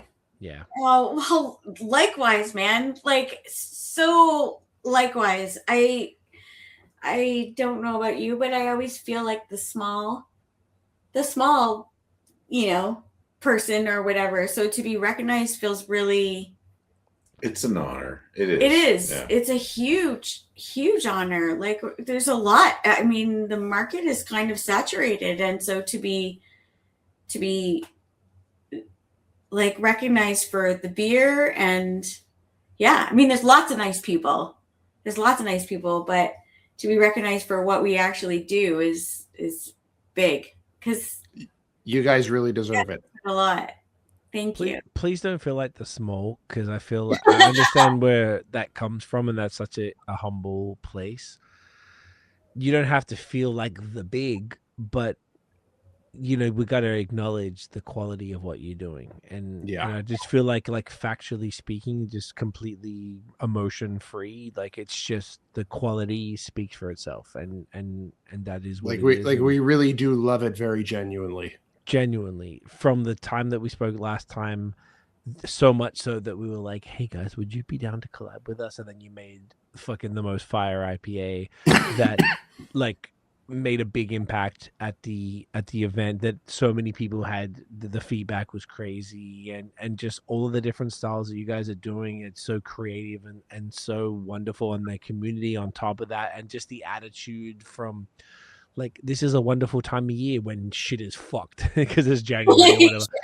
And you're so positive and wonderful about it, and the way that you guys capture the community, just like, we just respect it immensely, and think it's so important. And you both are what craft beer is all about. I just really like, it's so wonderful is the best word I can think of, and so welcoming, and like just coming in and bringing in Barrington, and how much that was so, dog. And we met when, I don't know if you remember, when we came through that day, we met the lovely folks from Trust in St. Catharines. Yes, So Colin, yes. they had the dog. They came up to Colin. So Eric from Trust came up. Me and Colin were just talking in the tap room, and he came up to talk to Colin, and he knew BAOS as well, and he was so lovely. We met his wife as well, and we've been to, because of that day, we went to Trust like 3 times since. They were already on our list. And we still haven't met him in person since. I've been trying to get him on the pod because I thought they were such a dope bar, and I believe they've stocked your stuff since then because they came through, and it's just this whole cool, Trust is such a fucking dope bar. The food is amazing, the beer is amazing. They really are thoughtful. There's so many different places, and it was really cool to have been there when they were there doing a sightseeing thing in April, May. Of 2025, and just I remember them. Yeah, that was so sweet. It's so, that's like, this is like my favorite thing, that I feel like Dune Hopper facilitates, like, that's what I want to be. I want to facilitate connection. So much, but like, connect. I love seeing people meet, but also I love, like, when I think of the reading group and the friends that came out of that, and like, that they keep coming out. I mean, there are some people in that group who, their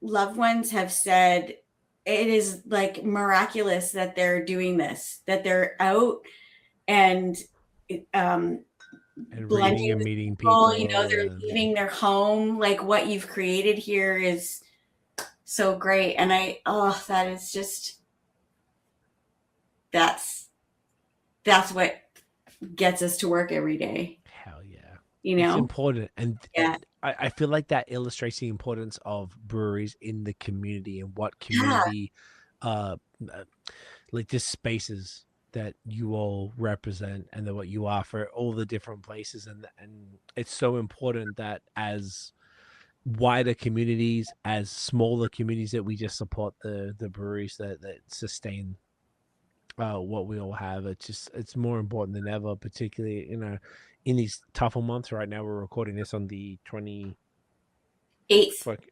of January. Now 29th. Now 29th. Is it really? Yeah. How quick is January? January's gone. Basically gone. That's crazy.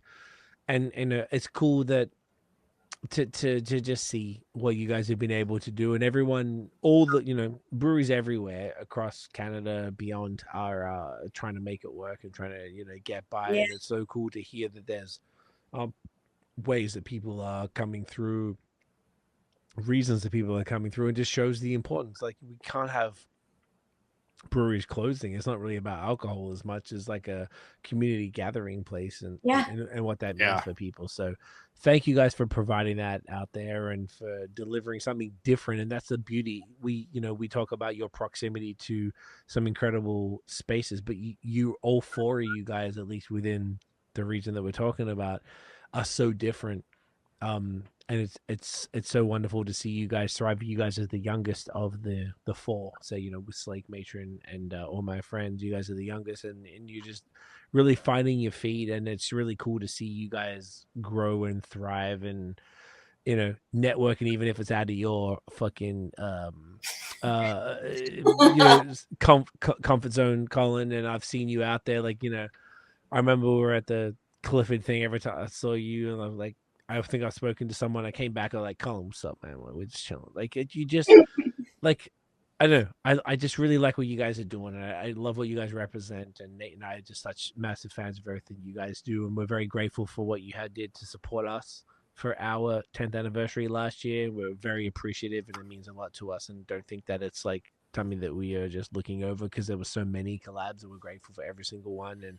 And you guys were very meaningful for us. And, you know, you just make an incredible beer, and I'm excited to continue to support you guys, and for more and more people to come and discover how fire it is. It's only January, so imagine what's going to happen this summer when people come through and see all the fire haze you're pumping out and all this killer shit. It's wonderful, and you're both lovely, and no wonder that people are loving what you're doing, because you're just such awesome humans that are just that really care, and that's something that's important to us. So thank you guys for doing what you do. Thank you so much. Thank you. Yeah, yes, thank you we feel the both. same Yeah. way. Exactly the same. Yeah. No, you're the best. Well deserved of a top 10 Love you this year guys. as well. Yeah, Love love you y'all, man. too. Thank you. It's beautiful. It's so cool. Like everything we drank tonight was just absolutely exceptional. This solo trip Riwaka shouldn't taste this good 3 months in. This is Oh my absolutely God. insane. No way. And you know, just it speaks to the quality of the product and the execution. So it's and you know, now actually been to the tap room and just seeing how cozy and dope it is. Like I can see. It's changed a lot since you were there. I fucking bet it's probably close to a year. And we're gonna come through this summer. Yeah, Tiff and I were talking. We're gonna like get through the county and really like. And I'll be seeing you guys soon too, because I just booked a weekend with some friends on the May long, on the May long weekend. I'll be coming by. Let's go, Nathaniel. Oh, I am so jelly. Fuck you. That's awesome. I mean that with love. That's awesome. I'm so happy for you, man. That's like what a cool weekend to spend in the county. Good. Yeah. Yeah, I love it. For my birthday. Yeah. There you go. Okay, I'm gonna come by and say happy birthday. Oh, Nate's giving you hugs. Don't you worry about that. Guys, we'll finish up off air, but thank you both so much for taking the time to chat with us and for just being wonderful human beings. So thank you so much for this conversation. This was super fun.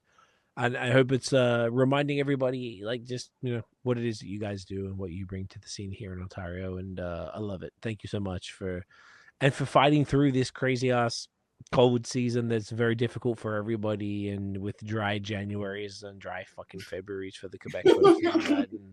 And for managing to be so bloody positive about about this kind of dreary time of year. I'm glad that you're able to find something to smile about in this. Oh yeah, you gotta romanticize it. You just make it cozy. It's so I much love fun. that. I love it. That's inspiring. It's inspiring. That's another episode name. We've got, actually, this is the most in a while. We have like, oh my God, we've got so many good possibilities for episode names. Names. You guys have been dropping so many. The list is so long. Yeah, normally sometimes me and Nate have got like a line, and we got like 3 different versions. And we're like, fuck, what do we choose? And then this one we got like 3 lines versus different stuff, because you guys have dropped so many gems. So it's incredibly appreciated. Stick around. We'll finish up off air. But where can everybody find Dune Hopper in real life and online, and if they want to order and all that type of stuff? What's the address? So in real life, look for us in Prince Edward County. What's the address? What's the address, Colin? What's the address? 1613 County Road 12. Let's go, County Road 12. Just outside of Sandbanks Provincial Park. Let's go. Yeah. The mailing address is weird because sometimes it's Prince Edward County. Yeah, but it doesn't matter. That part doesn't matter. Put Dune Hopper in Waze or Google Maps and you'll find it. We'll say Prince Edward County, 1613 County Road 12. Yep. We're just outside of Sandbanks Provincial Park. Gorgeous. And you can find us on Dune Hopper Brewing on Instagram and Facebook, and dunehopper.ca online. No, Dune Hopper. It is. Yeah. Sorry. Yeah. She's no, right. You're She's done. Right. You're done. Steph has had enough. She's like, Colin, you're cut. You have had enough Raspberry Moons, my guy. We are This done. is my time to drink water. Yeah, yes, you're gonna. It's after midnight. I have had a few sips of each. I haven't finished any because I have to work tomorrow. See, Steph is responsible. The 3 of us, irresponsible. Yeah. I'm just going out to do deliveries, so Yeah, so you're gonna have a fun time. Yeah. No, I I'll see also y'all. very much have to work tomorrow, and my alarm's going off in about 5.5 hours. No. We gotta wrap this up. I'll be in bed till Hydrate, 1. hydrate, Fuck. hydrate. Oh, Yeah. that's rough. Okay. Guys, thank you so much. We'll finish up off air. Appreciate y'all. Everybody go follow, go check it out, order online, go visit her, whether it's now, this summer, whenever you see this episode. Please go see Dune Hopper. You absolutely will not regret it. Stick around. We'll finish up off air. Guys, thank you so much for watching and listening. If you enjoyed the episode, smash the thumbs up, hit subscribe below, hit that notification bell, Nathaniel. Ding. So you know when the news drops. Follow us everywhere at BAOS Podcast and Nathan Does Beer. Check out the long form audio, Apple Podcast, Spotify. Give us 5 stars, not for Nathaniel and I, God damn it, for Colin and Stephanie for being fucking legends in the county. And we will see you guys in the next one. Peace, peace, peace, peace, peace, peace. Cheers. Peace. Cheers.